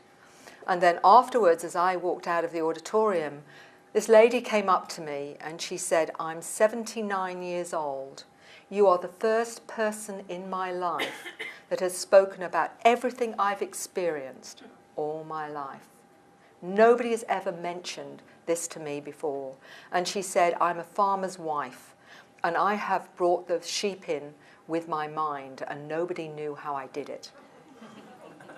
But she was in tears because this was the very first time anyone had mentioned the kinds of things I'm mentioning you today. And for her, it was absolute validation that she was okay. And it's an amazing story because she was born before the Second World War. So it is relevant to many of the older generations, even if it's not been acceptable. So let's go through some of the things that the new children, but also many of you, I think it will be relevant to. And let's look at that. Here we go. Awakening to our cosmic heritage. This is what the new book is really about, us waking up. And the children are here to help us do it. This is what they tell me when I speak to them. And this is a little bit, there's little images of the book cover, actually, by the way. I met a beautiful gentleman when I was in Leeds, at Exopolitics Leeds, a beautiful artist, wonderful, huge pictures.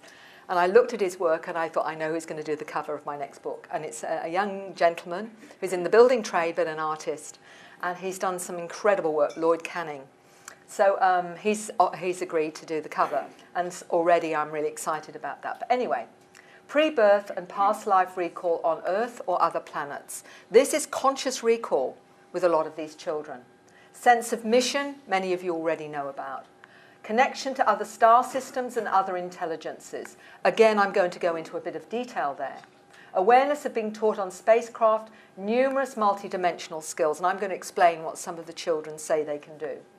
Connection and communication with all sentience, both animal and plants, and I'm also going to mention a young boy who told his mother he could communicate with a meteor, and I'm going to just throw that one in for you as well. Telepathy and telekinesis abilities, thought influencing, just like Lena spoke about.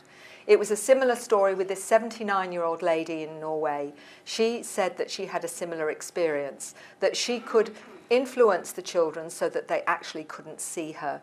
But it was in a shopping centre where, in fact, the story went, she actually sent me the story, where she was in a shopping centre and she found all the frequencies so difficult to deal with that she pulled her frequency in to a point where she just didn't want to experience anything.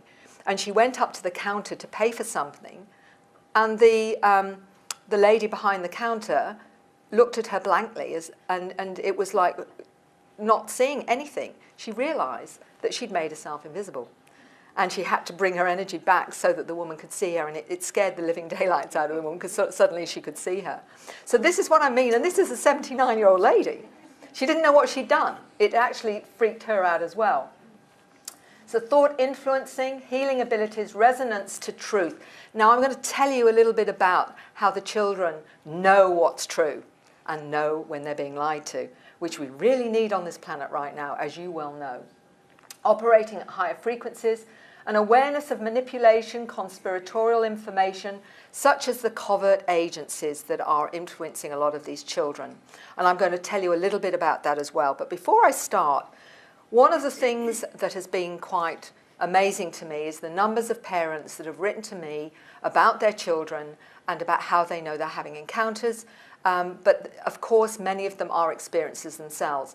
Now, this is a particular instance, and I'd like you to hear it from the mother's perspective to start with, because this lady brought her son to see me at 8 years old because he said that he had had experiences, and she picked it up because of her own experiences when she was a child. She told me quite bluntly that, you know, she was adopted, and the family that she was living with actually threatened her if she talked about it anymore, she'd be sent back to the orphanage. So she was terrified of ever experiencing this. And when her son started to have experiences, it was like, is he really having them? And ultimately she said to him, are things happening for you? Because he was doing all these amazing drawings. And he looked at her and he said, you mean I'm not crazy? Now, when you've got a child under 10 asking whether or not he's crazy, what are we doing as a society? What are we doing to our kids? So I want you to listen to her story because I think it's quite profound in how she articulates it. And why this one's an important This is my mum's one, so she's better explaining it than me. Okay. When I was a child, This is a my big, imaginary his friend, mother I had sees. two imaginary friends. This is actually my imaginary friend from when I was a child, and it wasn't until my older children started to watch Teletubbies that I actually went, oh, that looks like my imaginary friend. And now whenever I see this fellow, I get a very nice, warm feeling. I feel very, very affectionate towards this guy. I feel like I want to pick him up and hug him. And my other imaginary friend, whose name was Nisa, had a very particular necklace on and a band around her head, and very bright, sometimes blue, sometimes green eyes, and very dark hair. And she's also a little bit further in the book, Nisa. And it wasn't actually until I was older, I'd actually forgotten her name, and it wasn't until after I'd been here and spoken to you and saw the picture that all of a sudden her name just popped back into my head, as if it had always been there. And of course it had, but I guess, blocked it out. I mean, what do you feel when, you know, you're hearing some of this now? You know? Initially, I was very angry. Okay. What was the anger about? The anger was because I've always felt very different to other kids when I was growing up. I never really connected very much with other kids my age, because I always felt that other children were very frivolous. I guess that's maybe not the right word, but just I felt like I was different to them, that I knew more stuff that they didn't understand. Not that makes me sound vain, but not that I was being vain, just that I had a sense that I was a very different child to them. I didn't have the same interests as them. I was very much interested in science and astronomy and all those kinds of things, and just very different, and experiences that would happen to me when I was a child, where I would disappear for hours. Hours would disappear on me. And I'd have dreams where I was actually going to another place, although not really knowing where I was going. But they weren't dreams. They were quite real. And it used to make me feel very alienated from my friends because I was very different. And Paul was also having these experiences. I was angry that I felt someone was coming into my home. And this is my child. We're coming into my home and perhaps doing things with him and taking him places that were labelling him as being a different child. Which is why when he said before not telling people, I just about in. I don't actually mind them taking me. No, well that's fine, but to start, I'm fine with that now, but to start with I was very angry that you're my child, and how dare you come into my house and take my child from his bed when he's supposed to be sleeping, and he's got a big day at school tomorrow, and because it is quite upsetting to him, not upsetting as in scary, but it's upsetting because he gets tired, And a tired child just throws the whole family. So in that sense, very understandably, as a mum, you're saying, you know, that there's something else going on here that I've got no control over. Exactly. It was the lack of control that was quite disturbing to me. And also being left with a grumpy child at the end of it. But what you were saying, Paul, is that you actually, yourself, you didn't mind? You didn't mind this happening? Yeah, I didn't mind. Okay, so how do you feel when you hear him say that? I'm okay with it now. Yeah. And I mean, I guess I was okay with it to start with because I had no sense of really being hurt by that. Yeah. When I was a child, I just had a sense of being different. Yeah. And different's not always bad. Different is good in a lot of ways. But it can be difficult when you're a child. Very difficult when you feel very different to other kids. And I think I was concerned, which is why she mentioned before about not mentioning it to too many people. I didn't want him to be labelled as being a different child because my childhood was quite affected by the fact that I didn't have a lot of friends because I was very strange. I was considered very strange. So when did you actually finally discover that this was happening for your son? You know, what age was it when you finally worked out that this was actually going on for him? I actually suspected with his two older brothers that things may have been happening with his two older brothers, but I didn't really broach it with him. It was only when things started happening around the house with Paul that I really could, and the pictures that he was drawing, that I really had to sit down and say, look, this is not just my imagination, something is happening here. And I guess also the sense that I'm an adopted child as well, and I made contact with my adopted brother, who was my full brother, and he had very similar experiences when he was a child as well, very similar descriptions of things that he's seen and other beings that he's had contact with as well, that I started thinking, well, maybe this is going down a family line. And then when I actually said to Paul, can you tell me, has this ever happened to you? He went very quiet, and I said, can you tell me what's happening? And he told me that some of the things that he's experienced, and I said, how do you feel about that? And he said, you mean I'm not going crazy? He said, so I'm not going crazy. And I think that's when I really understood that yes, it was happening for him that way it did for me, because I thought I was going crazy when I was a child as well. Time disappearing and strange. Really interesting, isn't it? The mother's perspective. And he's fine with it, but she's not. And it's very understandable, and this is the kind of concerns that I will get from parents, and I wanted you to hear it from the mother's perspective, and when she finally works out that this is happening to Paul. And he's okay with it, by the way. It's just mum isn't. And so I think it just gives you a sense, and the parents in this room will know exactly her concerns, because I'm sure it may very well have been theirs as well. And when someone writes to me, that's some of the things that they're saying is, you know, this is what's happening, and I'm not okay with it for one reason or another. So the child, though, can have a different perspective. This young man, one of the other things I will say is that this book you're seeing here, hold on, this here, the image you saw was from that book, and Nisa is actually also in this book, which was her imaginary friend as well, her guide. And she actually, this lady burst into tears because she couldn't believe that her guide and her imaginary friend was in this book as well. So, you know, what are the odds of that? This is something that was produced in the US, and not only did she see one of her imaginary friends, but she saw a woman, which she described in this book as well, and she was actually so emotional she couldn't actually believe that's what she was seeing. So it's validation that often is the most powerful of all when you're coming into acceptance that this is a reality. The young man, Paul, these are the beings, the mantis beings that he sees and are his family. And he's talked to me about the fact that he's been on the craft, and on the craft occasionally he evaporates into his mantid form. And I said, how do you feel about that? And he said, oh, it's a bit different, but he wasn't particularly fussed. And it was quite interesting that I discovered there was a gentleman in England, Simon Parkes, who also said that when he goes on the craft, he will move into a manted form for a time. Now, you may think that's very, very unusual and maybe it's very rare. Well, I've discovered it's not so rare as you think.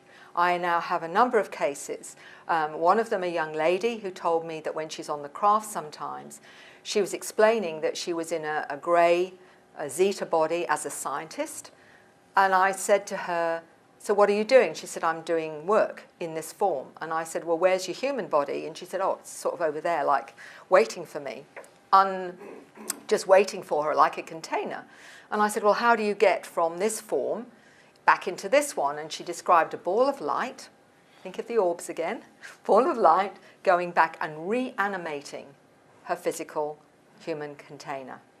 And then I spoke to an 8-year-old only recently, and it was something the mother hadn't asked, but it was something I was intrigued by when she talked about being taken to star systems and describing some of the stars that she was taken to. And I said, have you ever been in another form during any of these experiences? And out of the blue, she said, yes, I was once in one of these other forms for a time. So it's almost like we can choose what we need for a particular task, so we may not always be in our physical form. So the soul is actually able to move around more than perhaps we realise. And I think that's a very important one, because I told you I was going to take you down the rabbit hole a little bit. This is down the rabbit hole. Here, this is what he said. I think I levitated last night. I was in a bubble when I travelled. My ancestors say I go back to my planet when I die. The great ancestor is a manta. And he talked about various levels of manta. My brother manta is someone I see on the spaceship. I see him as human and other times as manta. Isn't that interesting? And he also told me that sometimes, and this is where I think we're going, is I've had a number of cases now where someone's been looking, as he did, at his school friends, some of the school children, sometimes seeing their human form and sometimes seeing an ET form, almost like they're showing another aspect of themselves that isn't human. And he's able to see it. And some people I've discovered are able to actually go into a consciousness where they're seeing more of who you are from that other level. And that sounds pretty interesting, doesn't it? And I wonder whether that's where we're going to. Ancient Egyptians, he told me, were not human, and cat beings or lion beings built the Sphinx. It was to tell humans there are other life forms. And these are the kinds of things that you hear, and it just blows you away, because what is that? How do they know that? And what does it mean? Okay, I'm going to show you a little bit more about what Paul remembers about being taught on the spacecraft and with his school friends and non-humans. And what he described initially is that he's in these kind of cylinders where he can't move.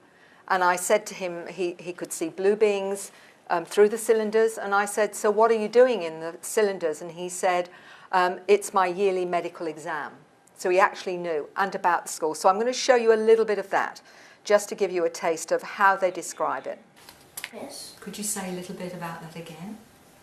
Sometimes when I go up on the craft, my friends are actually, some of my school friends, in pods, or they're around in a circle with other beings and me, and we're doing complex maths or learning about history. Okay, so sometimes you're there learning things with, and the school friends that you actually see there, those particular school friends, do you ever talk to them about this or discuss it with them? I did once, but Mum kind of went crazy. I tried to help him more. She said, no. Just because I didn't want you to be labelled as someone that might be a little bit different and be treated differently than other children.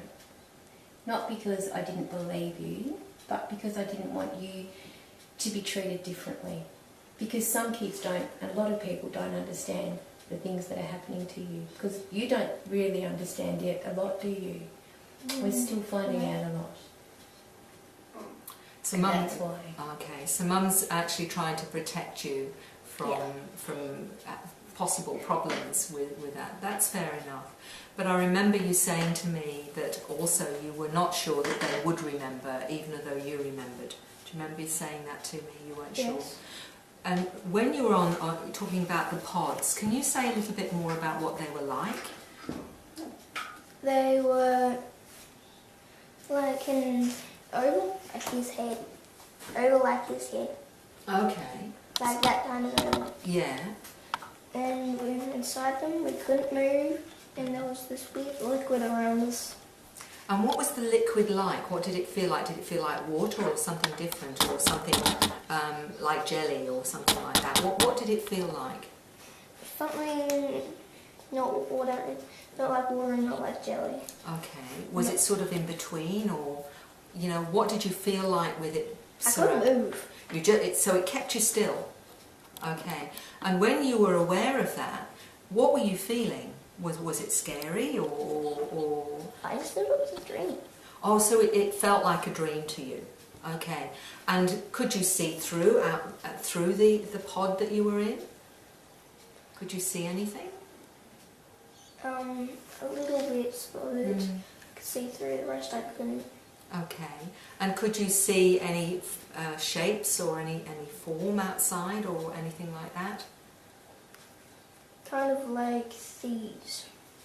Like these. And what are these here? Oh, eyes. So like you could see eyes. Could you? No, these ones, they're heads. Oh, these ones, they're That's the left side of it, and that's the right side of it. Okay. And so you could see these, what these are like heads? Yes. Okay. So you could see heads through the pods that you were in as well? Yeah. Through them, and you see that much out of it. Oh, okay. Okay. So on this page, for example, have you got anything you'd like to say about what you've got on this page that you've drawn? What is this here? A ship. Okay. And is this a ship that you've seen? Ship I've seen and a ship that I've been on. So you've been on this ship? Yes. Okay. And do you remember how long ago you were on that ship?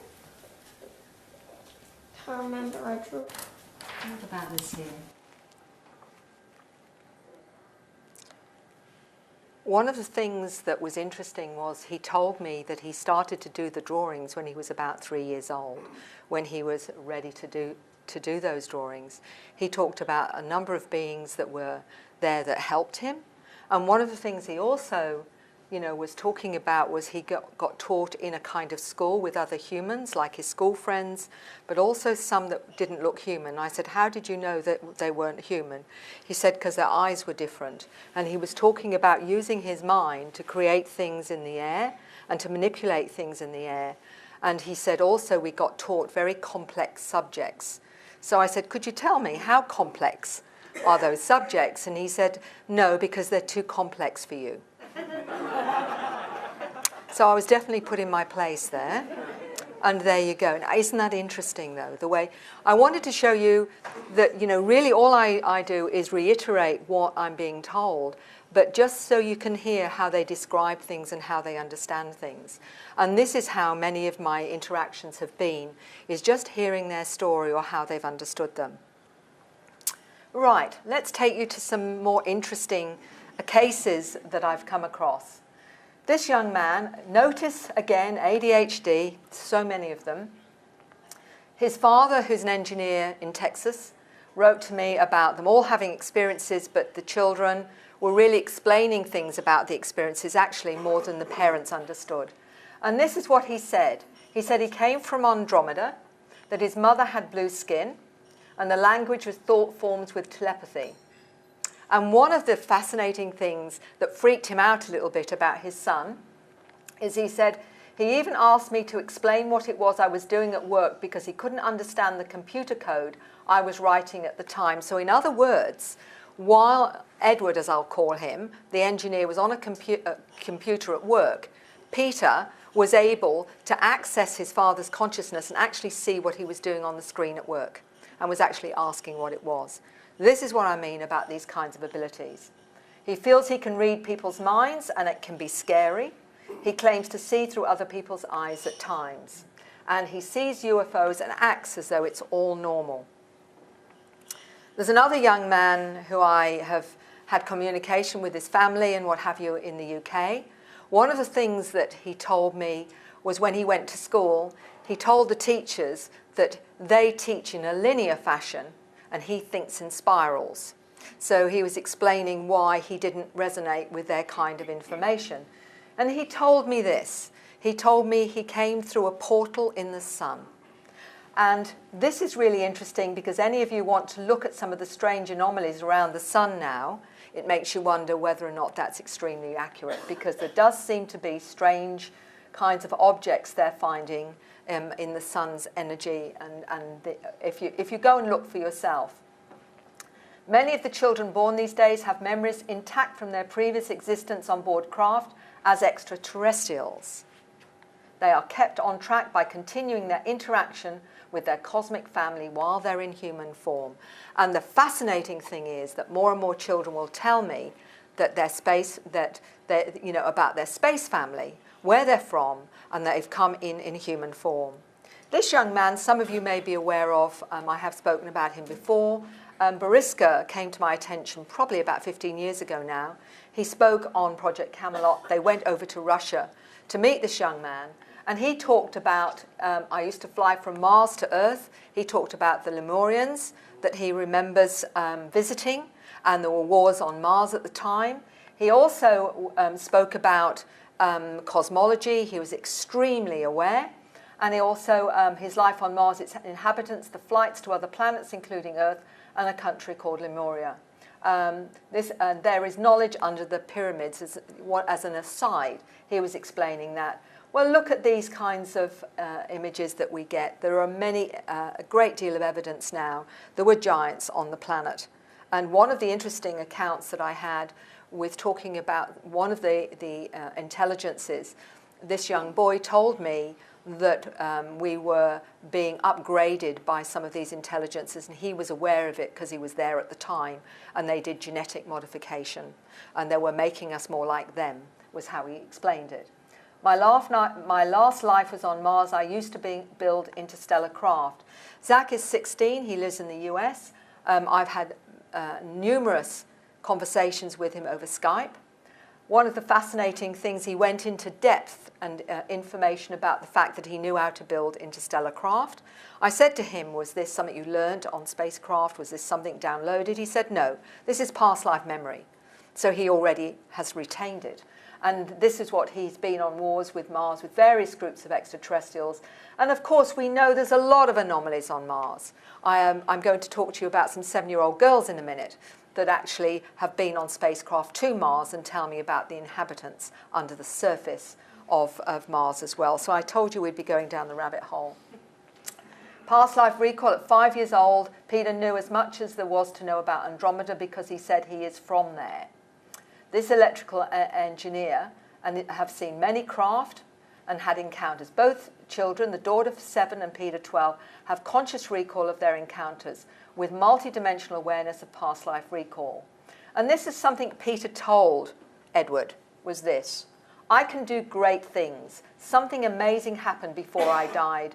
We left something on the moon to help Earth. I was sent to help. Now, these are images from the moon, by the way. And you can look them up for yourself if you so desire. There's an interesting pyramid there, other strange structures. Mars Rising is a wonderful documentary that you can look at if you want to. Edward researched anomalies on the moon, which suggested to Peter there was a machine located there which worked with consciousness, both biological and mechanical. He asked Peter if this was accurate, and Peter immediately said, yes, it is. Immediately. And he said, and wrote to me, was this certitude from his past life recall? His father doesn't know. Now, this is the interesting thing, is there's an absolute certainty, a clarity of information from these children that you have to look at and at least examine as something that's very important. So let's look at, is there evidence? Is there other evidence regarding this? This is something I came across recently from Sergeant Carl Wolf, Air Force, had top secret crypto clearance, and worked with the Tactical Air Command, Langley Air Force Base in Virginia. This is the gentleman. You'll see this on disclosure. Remember the little lad saying something big is on the moon? Okay. Look at these interesting images. While working at the NSA facility, I witnessed photographs taken by the lunar orbiter and the moon that showed clearly detailed artificial structures of domes, mushroom-shaped buildings and towers. These photos were taken prior to the Apollo landing in 1969. He said, I remember going home and naively thinking that I can't wait to hear about this on the evening news. And here it is more than 30 years later, and I hope to hear about it tonight, he was saying in 2001 in the National Press Club. That was what he was saying. And he was he was willing to testify under oath before Congress regarding this testimony. So we've got children that are saying, you know, before I came here another time, we left things on the moon for you. And I've a number of children that say the moon is artificial, that there are beings under the moon, and that there are things on there that are actually affecting consciousness. Now, these are children all under 10. So you have to ask yourself, where are they getting this information? Now, this is a fascinating story. And about this young boy, I connected to him because I was talking to his father in the US, who was having incredible experiences at the time. And his son came walking into the room. And he said to his father, I'd like to talk to Mary. And, you know, I'm a stranger to him. I was quite surprised that he'd want to speak to me. He didn't know me. So I said to him, can you tell me, you know, why you want to speak to me? And he said, well, it's because of your frequency. So I thought, well, that's a different one. So I said, okay. So I said, what is it you want to tell me? He said, well, I need to tell you that I come from Orion. I was a light physicist. And I worked on advanced technologies such as time travel. I've come to this planet. He said, with this awareness, he said it's really difficult because the scientists here are basically too dumb. They are so behind in their understanding that I can't even begin to explain to them what I understand. He said the nearest is Tesla. And he said that he'd asked his father to get as much information on Tesla, which was pretty basic, but he could use that as a baseline. And that's how he explained it to me. He said, there's a lot of us, he said, but they've got them on an underground basis and they're working with them and they're training them. But he said, I don't want to be part of that because it's not for the best of humanity. Because he said it's very hard on this planet because normal schools, he said, they don't understand. And he said, and I can't even begin to explain what I understand. He said, so unless I go into one of these bases where they know about us and they're training us, he said, you know, I'm having to struggle with what is standard schooling here, he said, which is really primitive. Okay, so you've got a 9-year-old explaining this, and what you may like to know about Nikola Tesla is actually he was autistic. Just a little aside, which I think is really fascinating.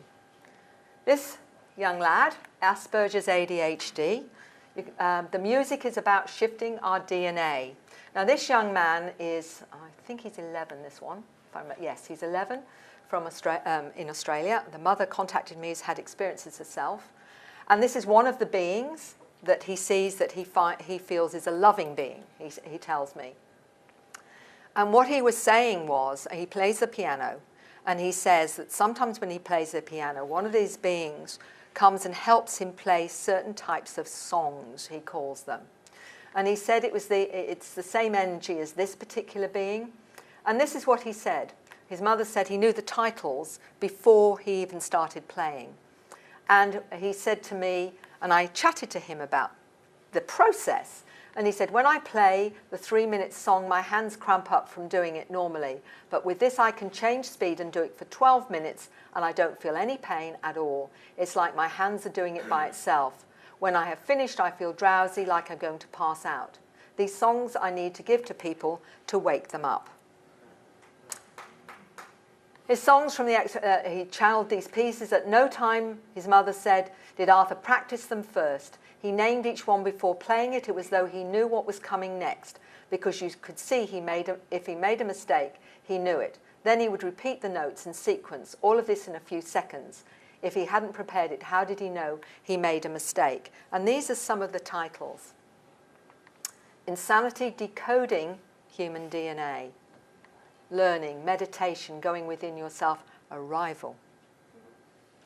Now, the reason I brought Juliana Okar is I got to know this lady through her writing to me. She's a celebrated violinist. She's Japanese. She lives in America. She's had an incredible amount of different accounts of her own experiences with otherworldly beings, ETs, near-death experiences, a whole range of things. But what her frustration was, her mission was to talk about her experiences. But everyone who ever came to hear her wanted to hear her music or wanted to hear or see her artwork, which again was downloaded. She said she wasn't an artist, but it would come through her. So I actually sent her these pieces because she was a musician. And I wanted to get feedback from her about what she made of this. Again, trying to, if you like, get some kind of corroboration or validation. And this is what she said. I believe Arthur is contacted by the aliens or master musical spirits. It's amazing composition. It's genius. I liked it very much. By the way, Arthur is the name he chose himself from, because all the names obviously have been changed. The first one is combined a few bars of Beethoven's music. She said, my alien experiences happened also in childhood and went far beyond. When I was overtaken by the entity, I felt something similar to what he's saying. I received amazing power, but I was left drained and crashed. As a result, I could not go to school, exactly as that young lad talked about. So this is a little bit of her story, just so you can see the connection. And I find it fascinating, the synchronicities where I meet different people that help me corroborate some of the information. This is one of her experiences with a craft. She's author of One Life, Many Worlds. She's a violinist and artist. And she tried to commit suicide at one time because she was really struggling where nobody believed her, and her family, much as they loved her, also didn't understand and didn't believe her. And during this near-death experience where she overdosed, she had her heart was already, she had a problem with her heart, so with the overdose, her heart stopped. And as this happened, at one point she believed she was already dead. She saw a humanoid figure she felt was different to the aliens. He was in a white robe and she communicated with him. The being changed her perspective on her life as he answered all her questions. The emergency doctor that saved her, as her heart had stopped, he was able to restart it. The doctor didn't know about all the pills that she'd swallowed, so this was not explored by the medical team. She remarked it was extremely strange how the quantity of drugs didn't seem to have any effect on her physical recovery. They didn't know she'd swallowed all the drugs. Her heart actually was different afterwards, and she felt she received soul lessons from her near-death experience, became a completely different person. She exhibited new academic abilities, received the highest score in her studies, began to perceive spirits, becoming more clairvoyant and mediumistic, and experienced interdimensional portals where she visited other worlds and met extraterrestrials. And why she wrote to me more than anything was because she wanted to tell her story to the ufological community and talk about the extraterrestrials and her otherworldly experiences. But the UFO community, guess what? It wasn't tangible enough. It wasn't concrete enough for their research. And it's only recently now I've written about her story in UFO Truth, and she's starting to be invited to UFO groups now, so they will actually open up to the fact that these are some of the experiences she had. As you can see, there is this beautiful lady. The artwork is also brought through her, and it's all frequency. So, this is how, she said, this is my mission, to tell people. This is my experience and what have you. So this is what she's saying. My alien experience happened in childhood. I was overtaken by the entity. I felt something similar to what Arthur was saying. It was an amazing power I received, but I was drained and crashed afterwards, as he is. Definitely, Arthur is contacted by the aliens or master musical spirits. Amazing composition, genius. I like the music a lot. And I felt that was extremely valid because she'd experienced the same thing when she was in post-war Japan. Okay, poor kids. This is what they feel. Poor us, poor kids who come to volunteer. We have such a difficult time ahead of us, a real fight. This 9-year-old from Europe spoke to me via an interpreter because a mother wrote to me saying she'd been told she had a special child. This child started speaking in star languages and told her one of the languages healed water. And this is what she said the 9-year-old told me via the interpreter. I'm here to help my family wake up. Everyone is sleeping. They want us to wake up and see how powerful we really are. Some individuals are from dayland and evening land, and they've come here to help humanity with the awakening. It's very dangerous to come here and help because memories can be deleted at birth, destroyed by society, education, drink, or drugs. They come here aware of the dangers and still want to come and help. We are not awakened yet. We need to increase our energy as we don't have the energy required. It's stolen from us. How can we protect it? I asked her. Don't get angry about small things. Don't speak on mobile phones for long times. No TV, microwaves or wireless internet. At present, we only have 5.5% energy. We need 1.5%. She told me 50% of the planet are star seeds. But when you go to school, for many of the star seeds, they program them out of their light.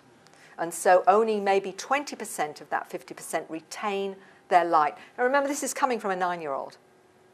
This is what blows me away. And here we go. This is 2 of her friends. Emoka is the blue being, and this is the green type of being, and this is one of her scripts. Again, the scripts come up time. I'm here to help my family wake up. Everyone is sleeping. She knows where these languages are from, and she talks to water to heal it. She says, parents have to listen. Something will happen in the next 5 years to this planet, from 2012 to 2017. Interesting dates, and I've been hearing that more and more. And some of you may know Masaru Emoto, a wonderful gentleman who talked about water and how he was able to show through his research how water can be altered and changed by frequency, by language, by music, by prayer, by intent. He was able to demonstrate this through his research. Messages in Water is one of the many books that I actually met him in Montreal quite some years ago now. I think it was 2006. Of course, he's no longer with us, sadly. So I asked Dr. Olson, who also has been taught how to energize water. And she said, I have no problem believing this. The spiral formations I've been working on in my water research are loading energy back in the water and helps healing, recharging, strengthens the energy field, the aura, whatever it's pointed at. Rightly used, it could be a bliss for humanity in rebuilding our earth. Healing works on a cellular level, whether you believe it or not. The healing from my hands affected the protein binding to a GP53, which plays a role in turning genes on and off. So there you have the science. And I know we need that. It's really important that we have the science with this as well. She's also someone who uses all the crystals.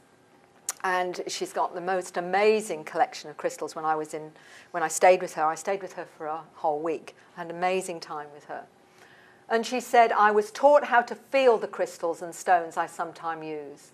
I teach others how to do this in my workshops. It's very handy to use crystals and their vibrations. When you need to do self-healing, they have quite an impact, is what she discovered. Now, for some of you, if you want to see the tangibility of that, it's really interesting to look at Dr. Harry Ophil's work. I actually met him a number of times when he spoke at the Nexus conferences, for example. And with his technology, which is the Polycontrast Interference Photography, PIP program, it's a software program that you can load onto your computer. And he teaches you how to use it because it shows other frequencies, if you like. You know, he's taken many pictures of, in graveyards with spirits and entities. He can see when you through it the potential for illness, this kind of thing. And what was interesting about the crystals that I found fascinating is he was actually showing someone doing crystal healing, and as they were standing there, they had this uncut crystal by the side of them, and with his PIP photography, you actually saw this light leaving this crystal and then actually coming back again. And that I found quite fascinating. And it's all with this. If you are interested in Dr. Harry Olf, he's an amazing gentleman. He's a scientist. He's British. And he's got the most wonderful, if you like, energy, and he's quite a comedian. He's great fun. Okay, healing techniques from non-visible friends.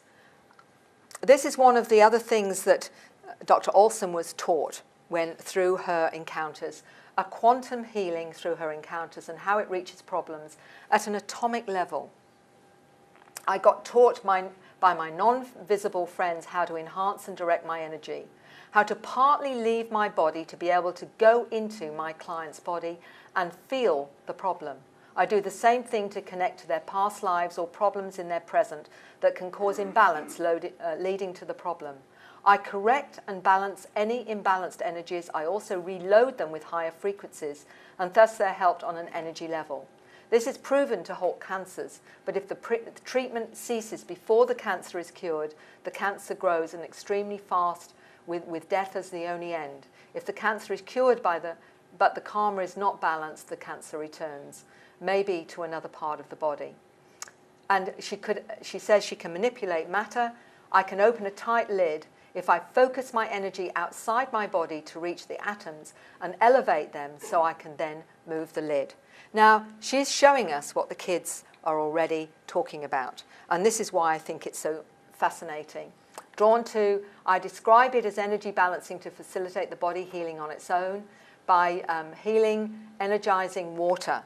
And this is really interesting. And this, if you want to look at her research, you can certainly look at that. Simply, it's a way to energize water with more life force, which was with the collaboration with the University of Stockholm and the Royal Institute of Technology in Stockholm. And this is what's really important, is that we can actually have a way of explaining it, having the science behind the experience so that we can draw in those with the 3D world and say, actually, this is important and this is the way we understand it. Now I'm looking at how we're going. We're going all right.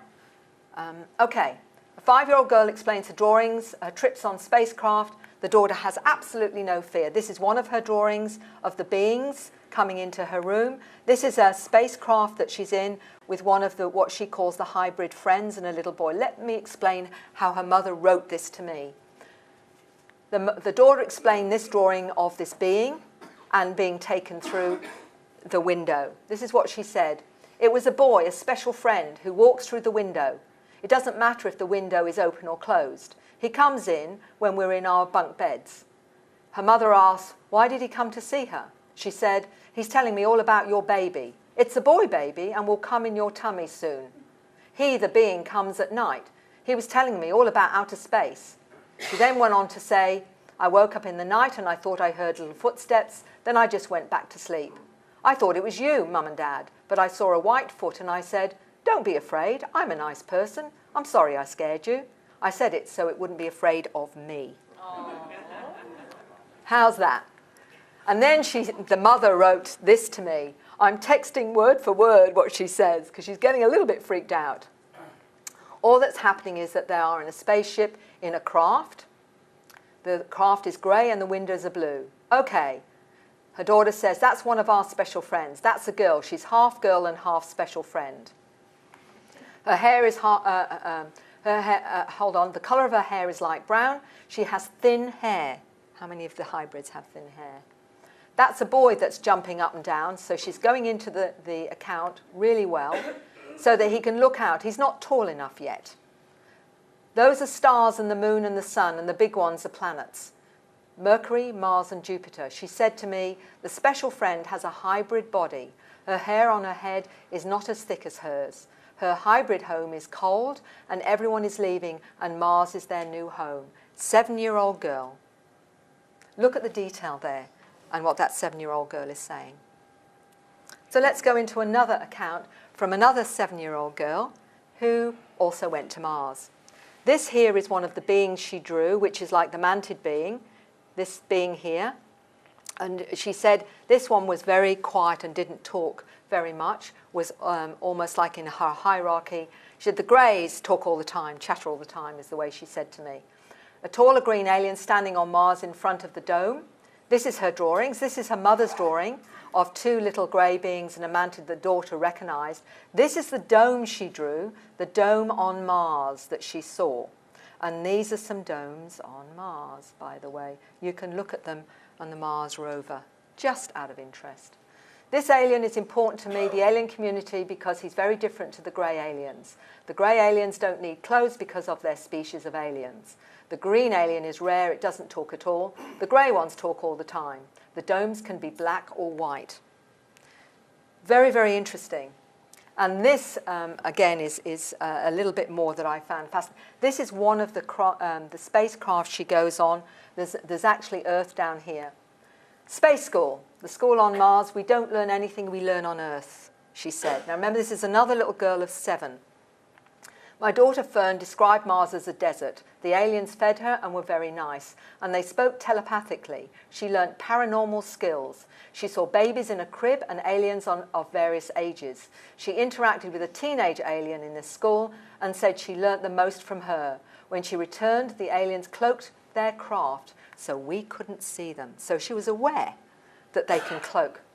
And then she explained, I was levitated out of bed to a spaceship with 3 legs, and this has got 3 legs here. There are grey aliens, and some are small and some are tall. On Mars, I learnt to look through walls. I can still do this at times. I don't learn anything we learn here on Earth. I finished magic school. It's mostly science. I learnt about time, space, and gravity. Time controls everything. Time controls all. So I now have 3 children that talk about going to Mars and explaining. Now this was, again, looking for corroboration. These are what some of the strange script this 7-year-old young lady spoke about. Now I got a letter from another family whose daughter had seen this strange symbol everywhere. She says, you saw it everywhere. And she also had experience going to Mars. So I'm calling this lady Amy. My daughter Fern was 7, had experiences with ETs and saw this symbol repeatedly, but she's not sure what it meant. Fern saw it going on her wall one day, and then a couple more times after that in different locations. She said, I've attached the drawing. I would love to know if you've seen this symbol before or any thoughts you may have on it. So I sent this symbol to another family whose daughter had said she'd been on a spacecraft to Mars. I thought, well, I'll see what happens. The father wrote back to me, and he said this. His daughter didn't know exactly what it meant, but saw the ET teacher write it on the board when she was on Mars. She said it meant, we found you and we're tracking you and we will continue to come and get you, but then said, I'm not sure this is all it means, though. In other words, if a person sees this, it's a sign you have made contact, although there is a higher meaning. Keep in mind, I did not tell her where the picture was from or why. I was asking her what it meant. At the very least, it's surprising that she knew instantly that it was about ET contact. So there's no front loading there. This is what this other young girl who'd been to Mars had said. So we've got decoders as well. And this is more of what has blown me away over the last few years and why I felt so inspired to write the book about the children. Some of you will be aware of Tracy Taylor's images. There's a whole chapter about her and a story in Awakening. These were what fascinated me when I first came into this phenomena because of the complexity of them and how unusual they were. And Tracy told me that some of the black and white ones she would do in 10 minutes flat. Had no idea where they came from other than they were brought through her. And these complex ones, and she's got some more amazing drawings. Well, this lady had looked at these drawings in the US and decided to show her 7-year-old and her 4-year-old child. One was a boy, one was a girl. And she didn't say anything at all about, what do you think of these pretty pictures? No front loading whatsoever. Both of them said they're from the aliens, instantly. Okay? And then the 7-year-old went into detail, and he said this. They contain information about aliens. The pictures contain images of harvesters of energy, machines which harvest the sun's energy. There are different types. The other pictures contain information about the aliens. One is about the 7 who will be coming. There are eagle people and cat lion people. They have ancient messages. This is the one called Ancient Future, Evolutionary Creation, and Possibilities. But it's not all he said. I honestly wish he was making this up, Mary, because it confronted her so much. I asked about the pyramids in Tracy's painting, sun. That's how they, aliens, will come. That's where they will land and arrive. It's also a teleportation machine. The big pyramid isn't the only one. There are others. They will come at the pyramids and then fly over the ground to the South Pole and then shoot up to the North Pole by way of a teleporter and then fly down to the pyramids again. He made hand motions which indicated the craft would teleport or pass through the center of the earth from pole to pole. The mother said, "When you say others, do you mean other pyramids?" The son said, "I mean other teleport places on every continent, places all over the world." The mother said, "So there are other types of teleportation places other than the big pyramid of Khufu?" "Yes, in the side of the hill, lots of hills, hundreds of them around the world. It's actually a place where the aliens do science there." I stopped asking questions. I think I just needed to digest this. He was starting to scare me again. Her 7-year-old son has dyslexia and says he sees the information in his mind. So let's look at whether or not this has tangibility. What does he say here? Astrophysicist claims there are interdimensional wormhole portals above the Earth near Alaska and Antarctica. Fascinating, isn't it? This is in a Russian documentary where this astrophysicist, Kip Thorne, and his colleagues substantiated the possibility of nearly instantaneous movement in space-time travel. They put forward the idea of wormholes and black holes, according to which black holes are located at close distances on our planet and take the form of wormholes. Now, isn't that interesting that you've got this kind of information that's slowly coming out? But if you want to know more, it's in this Russian documentary here. Kip Thorne concluded that near to Earth, there's an entrance into a wormhole leading to the star Vega. Just out of interest. Okay, let's see how we're going. Okay. 7-year-old daughter picked out the real from the fake pictures of extraterrestrials. Now, we struggle because we get so much disinformation with what is truth. But it seems like the new upgrades don't seem to have the same kind of problem if we can take this kind of testimony seriously. And this is what he said. She picked out the real from the fake pictures of extraterrestrials out of many they looked at in Google. And she chose just 2 to 5% to be real out of hundreds. While we were looking through the pictures, she pointed out the ones she felt were real. The photographs, she said, were also photographs I felt had the highest potential of being real. I recognised most of the ones she picked, and there was usually a believable story behind them. One was the alien autopsy photo. She said that these were different race of grey. Overall, the 2.5 to 5% turned out to be real. In my opinion, that's probably an accurate number of photos that even look real to me, and I spent countless hours researching this. She was just going on how she felt. So it was a feeling and a sensing and a knowing. These are some of the statements that I've just pulled out of the book that I'm writing now, just to give you a bit of a taster of what the children are saying. The mantid are my family, 8 years old. I saw many other children on the spaceship. Some were not human. 7-year-old. I am an ambassador from Arcturus. I come as an ecological engineer, a 17-year-old from New Zealand who is aware that he needs to create new kind of habitation for humans. People built the Sphinx to tell people in the future they, the extraterrestrials, were real. The ordinary people were humans. The rulers were not human, but like cat beings. School programs are like a virus. We are infected with this virus and it extinguishes our light. There are special schools for children like us on the ocean floor, underground bases and off-planet. And these children are trained by other agencies on this planet. There are lots of moons that are artificial, like around Saturn and Jupiter. Some people are affected by them. So they're aware what's going on. Okay, so we're getting to the final of giving you a sense of the big picture. Activation of our DNA, high-frequency people and low-frequency people. What does Dr. Olson mean by that? And this is how she sees us as a species shifting, either going in one way or another. And she's saying this. I think the increased resonance frequency from both space and the Earth is pushing the DNA into some sort of three-dimensional configuration so that dormant genes in the so-called junk DNA are aligning. It's like a time-activated evolutionary step controlled through DNA. Remember what Dr. Crick was actually saying, a similar thing. DNA being the crystalline formation with an encoded message aimed to speed up evolution. However, the biocontainer is one of three parts influenced by the other two parts, mind and soul. The soul is an energy container which moves from body to body between lives, dimensions, and worlds, with frequencies which have a huge impact on DNA.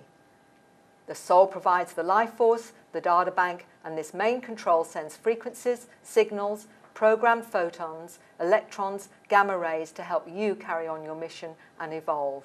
Not everyone will choose to upgrade, so there will be high-frequency people and low-frequency people, and your lifestyle will either enhance the frequency or lower it. That's how she sees we are going. Okay. The new human, awakening to who we are, evolving human consciousness, we have come to help. There is a race of beings upon the planet increasing in number, though visually and physically indistinguishable. To most humans, they are the bringers of light, and they're here to guide the awakening of terrestrial consciousness. The new children are born without programs and will bring about a global awakening. And this is the kinds of things they're telling me when I talk to them, or when I talk to their parents, or through this information. The children and young people who are being born, many have conscious recall of where they're from, a deep and profound understanding of who they are, and their previous star origins. They do not need governments to tell them we're not alone in the universe. They already know we are not. They know that the planet is in dire shape, both ecologically and spiritually. They know we're being lied to and manipulated. They know that we're educated and programmed into a limiting and limited reality. They know about covert technologies which control the public and its fear-based mindset. They're aware of their abilities. They know about the many species visiting our planet. The new human is here to wake humanity up. And to just conclude with that, one of the most beautiful gentlemen I've connected with recently, because I'm writing what I call the God chapter, and he is a reverend, a minister in the Baptist tradition, has written 2 books of his understanding and interpretation of the Bible from the experience he's had with encounters with beings and also being healed himself. And this is Alien Scriptures and a New World if you can take it. I have been forever changed by this contact. I'm also writing about another gentleman who's been a minister for 40 years and is finally coming out and saying he's had ET experiences and past lives. So we are the ones we're waiting for, says the Reverend Michael Carter. We've come to appreciate the universe is filled with intelligences and is in itself intelligent, to feel an increasing sense of oneness with all the beings and all creation. One of the messages I received from the visitors is the most difficult characteristic that they have encountered when dealing with human beings is our fear of differences and our love of violence. This divisive fear must cease if we're to go on to the next phase of our evolution. A change in consciousness is what is required to make this next evolutionary step. It's not what we believe that will make us better persons. Our behavior does. Look within. And these are 2 of the final few that I want you to see. This is Nikola Tesla, as we've mentioned. The day science begins to study non-physical phenomena, it will make more progress in 1 decade than in all the previous centuries of existence. To understand the true nature of the universe, one must think of energy, frequency, and vibration. Think of all the different things that I've been speaking about today, frequency and vibration. We need to get over it and accept the inarguable conclusion. As you focus closer and closer on the structure of the atom, you would see nothing. You would observe a physical void. The atom has no physical structure. We have no physical structure. Physical things really don't have any physical structure. Atoms are made out of invisible energy, not tangible matter. The universe is immaterial, mental, and spiritual. So this takes it into consciousness itself. And as this 12-year-old is saying here, and this was fascinating to me, he told his father, humanity's been at this point 3 times, but we've been knocked off course.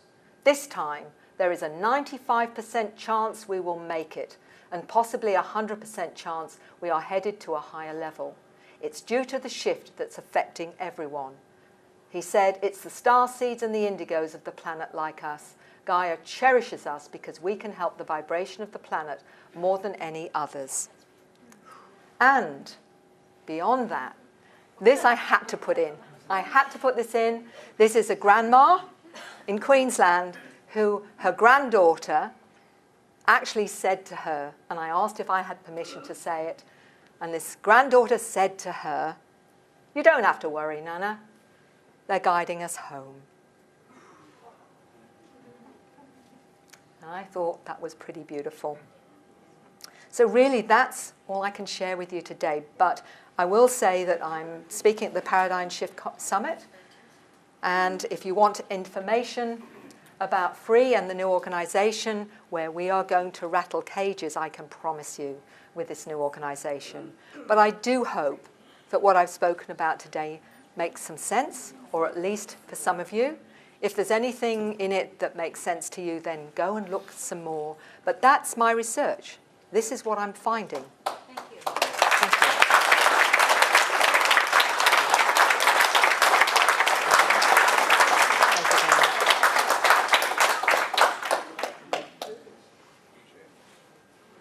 Any questions? Can we do a few questions, Yeah, Mary? yeah, absolutely. Absolutely. I'll just close that down. Yep. Also, I'd like to know if we can hear Arthur's music anywhere. What I need to do is make sure and check with the family so that I can actually play that. I haven't actually checked. I have got the music, but I have to make absolutely certain they're okay with it. And they do want to be anonymous, so I have said, look, people may very well want to hear this. So maybe we can do it where, they can do it anonymously and people can actually get the music. And it really is quite interesting because those that have heard it have definitely felt something very different after they've listened to it. But I have to make sure first that the family is okay with it before I let you hear it. But it's certainly intriguing, isn't it?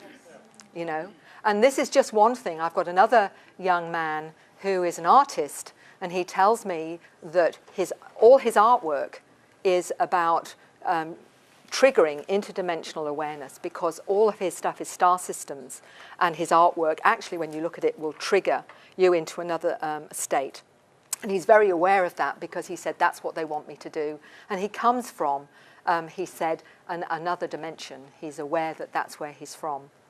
These are the accounts that I'm having. I mean, it's going to be interesting to see what the ufological community are going to say about some of this kind of information, because it really is taking it, as far as I'm concerned, to a whole new level, if you want to believe the children. Yes? Hello, Mary. Thank you for the lecture. It's very informative. I'm just wondering if you have any further insight into the orbs occurring around particular people on Mass, particularly when they go to bed. Yeah, I do feel, thank you.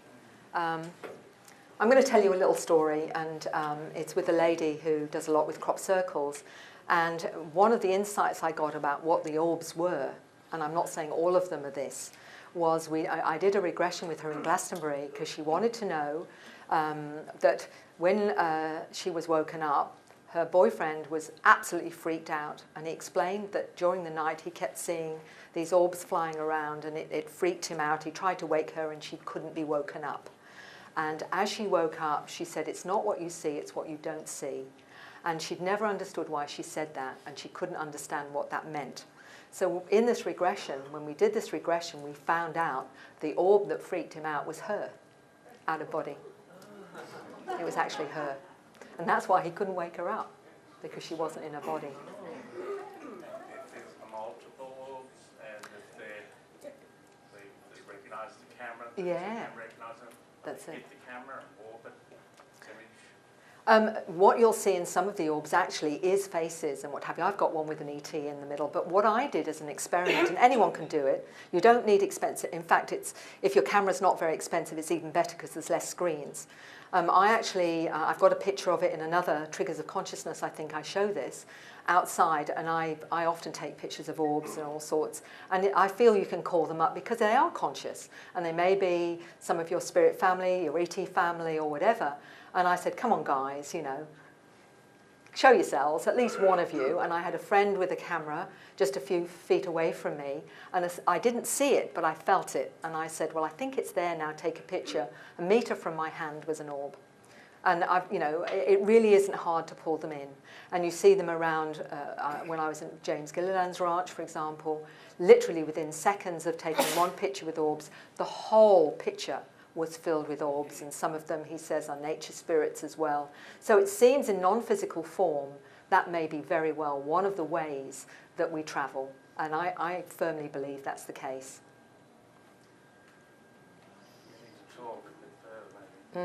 Okay. Yes. Mary, I was just interested, the young man you mentioned who's doing the artwork and who knows it's here for a purpose, is he ready to make that available? Not yet. But I will tell you a little bit of the story because it's a fascinating story. He also had, when he was a child, he was very drawn to army, to not knowing why he was drawn to the army, and a gunner of all things when he was a young child, always wanting to dress in the army and stuff. And it wasn't till later on he actually got some insight into that, because one of the things was being drawn to this army thing and not knowing and feeling like the spirit, he could see spirits of soldiers going through terrible trauma, still not knowing why. But also in his artwork, because he was drawn to that, and he was explaining that when he was learning about art, one of the more conventional types of art that he had to do, he couldn't do it very well. And he did, he was very tuned in, very intuitive. And he said, Mary, Leonardo da Vinci came and helped me and told me how I could draw things, and he was guiding him. And I said, how did you know? And he said, I just knew. But the fascinating story with this was that when he explored the feeling of wanting to dress in the army and had seen these soldiers when he was a kid and got really scared at night, he would see these soldiers in different ways, was he realized that he was one of the soldiers that he was seeing in a past life in World War I. And I said, so why did you connect with it? And he said, I didn't achieve my mission because of the war, so I've come in again to achieve my mission, and now I'm going to bring through my artwork to wake people up. So he hadn't finished his mission because of the war. Fascinating, absolutely fascinating.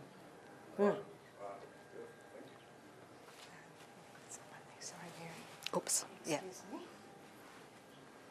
Yes, Mary, I guess your work as a therapist, did that really sort of awaken you to much more experiences? And I guess will you be talking about that tomorrow? Or?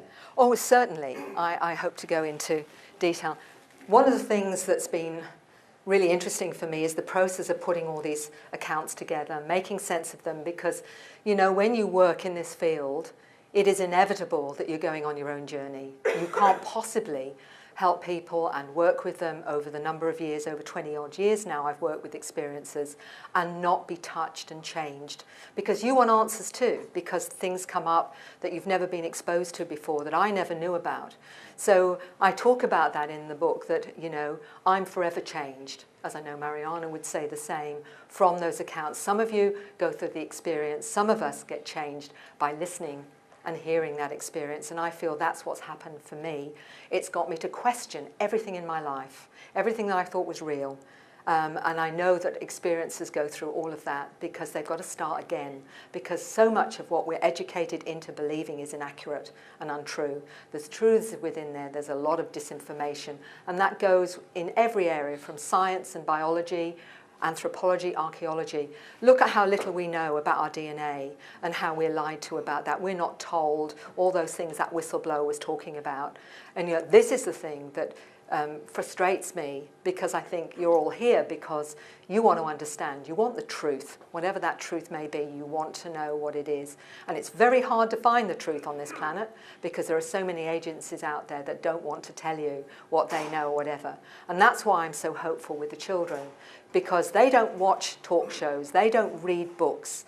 They are coming with a clarity and an openness to the information they have a knowing of, and they're actually teaching us more of what is real and what the truth is. So forever changed, absolutely. Thank you.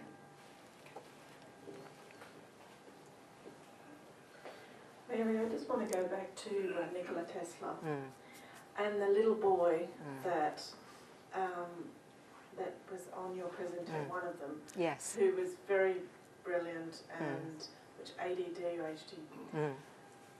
Did you ever have contact with Patrick Flanagan? No. Dr. Patrick Flanagan is recognised as the reincarnation of Tesla. Oh, right. And he was the one behind pyramid power in the 80s, 70s and 80s. Okay. He's a genius in his own right. Okay. And he remembers absolutely everything of his lifetime as Nikola Tesla. Okay. And as a genius, I mean, for him, he's scared to come out. The government knows of him very well around the world, but he's kept his genius low.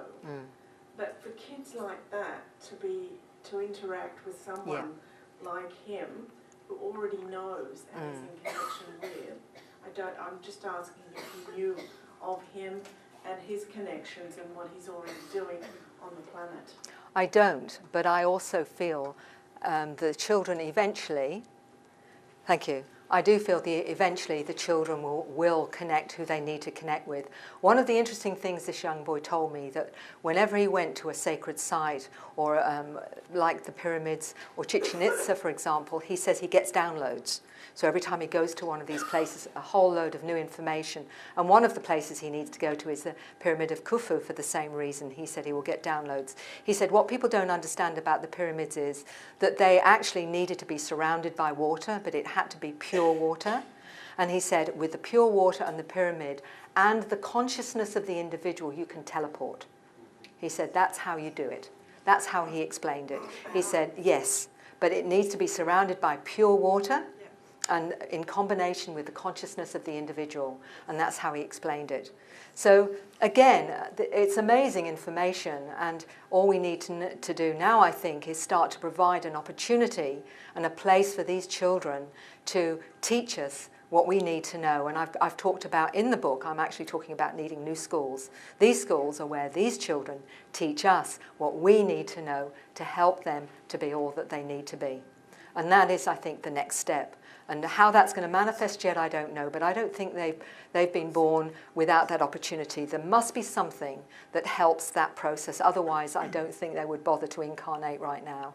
So I'm very hopeful, but I don't know how it's going to happen yet. But thank you for that. That's really interesting. Anyone else? I think we're done. Oh, one more. That's all good. Okay.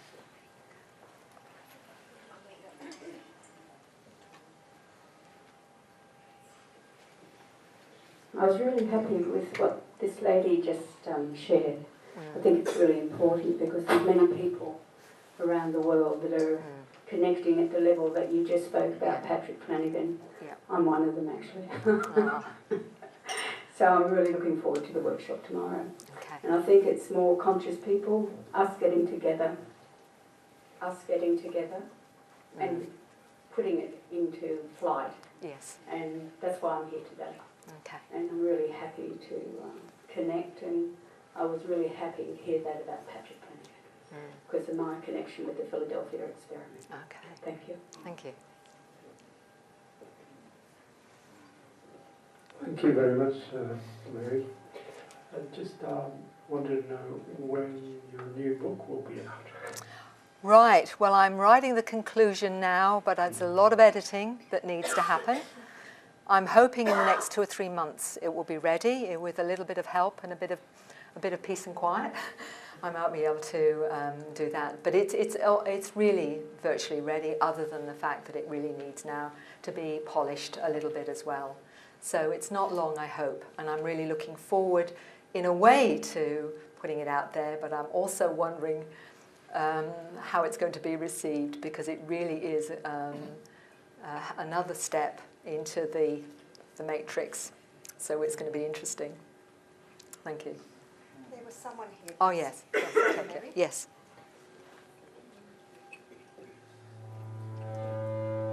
What have you done?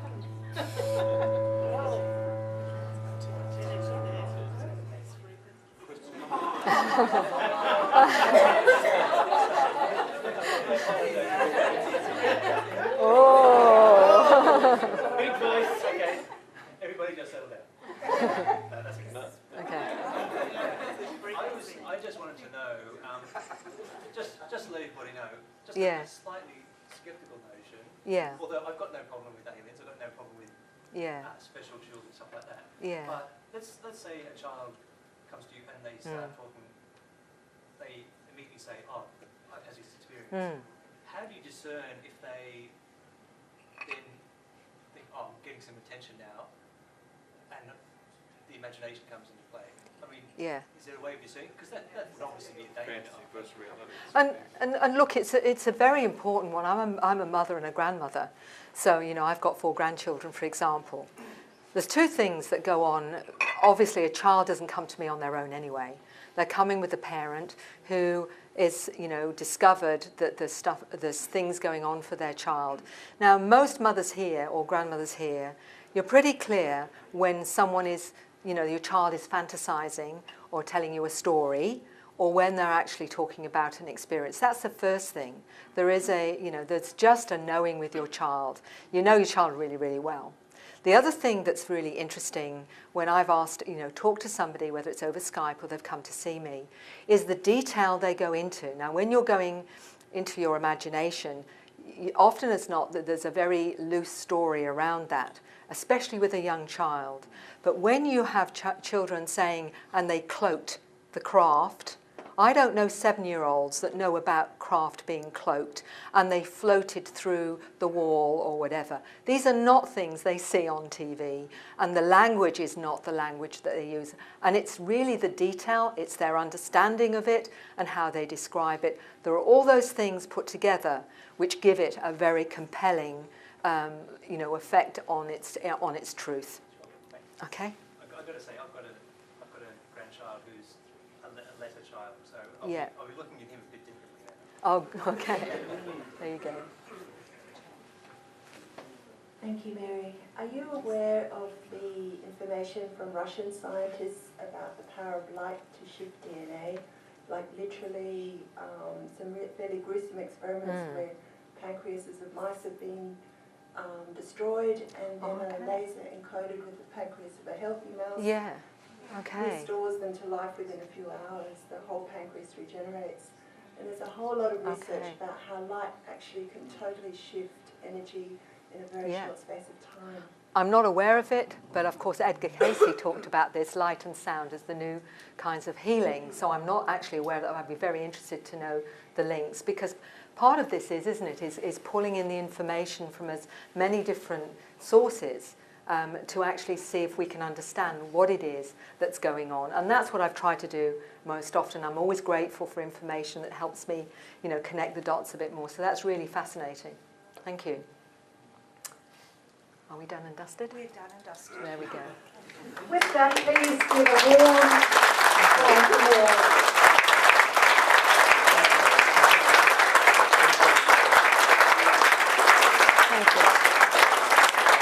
Thank you, Mariana. Thank you, you four. Thank you, everyone, for coming and being such an amazing audience. Thank you so much. Thank you so much for coming, everyone. What a wonderful audience.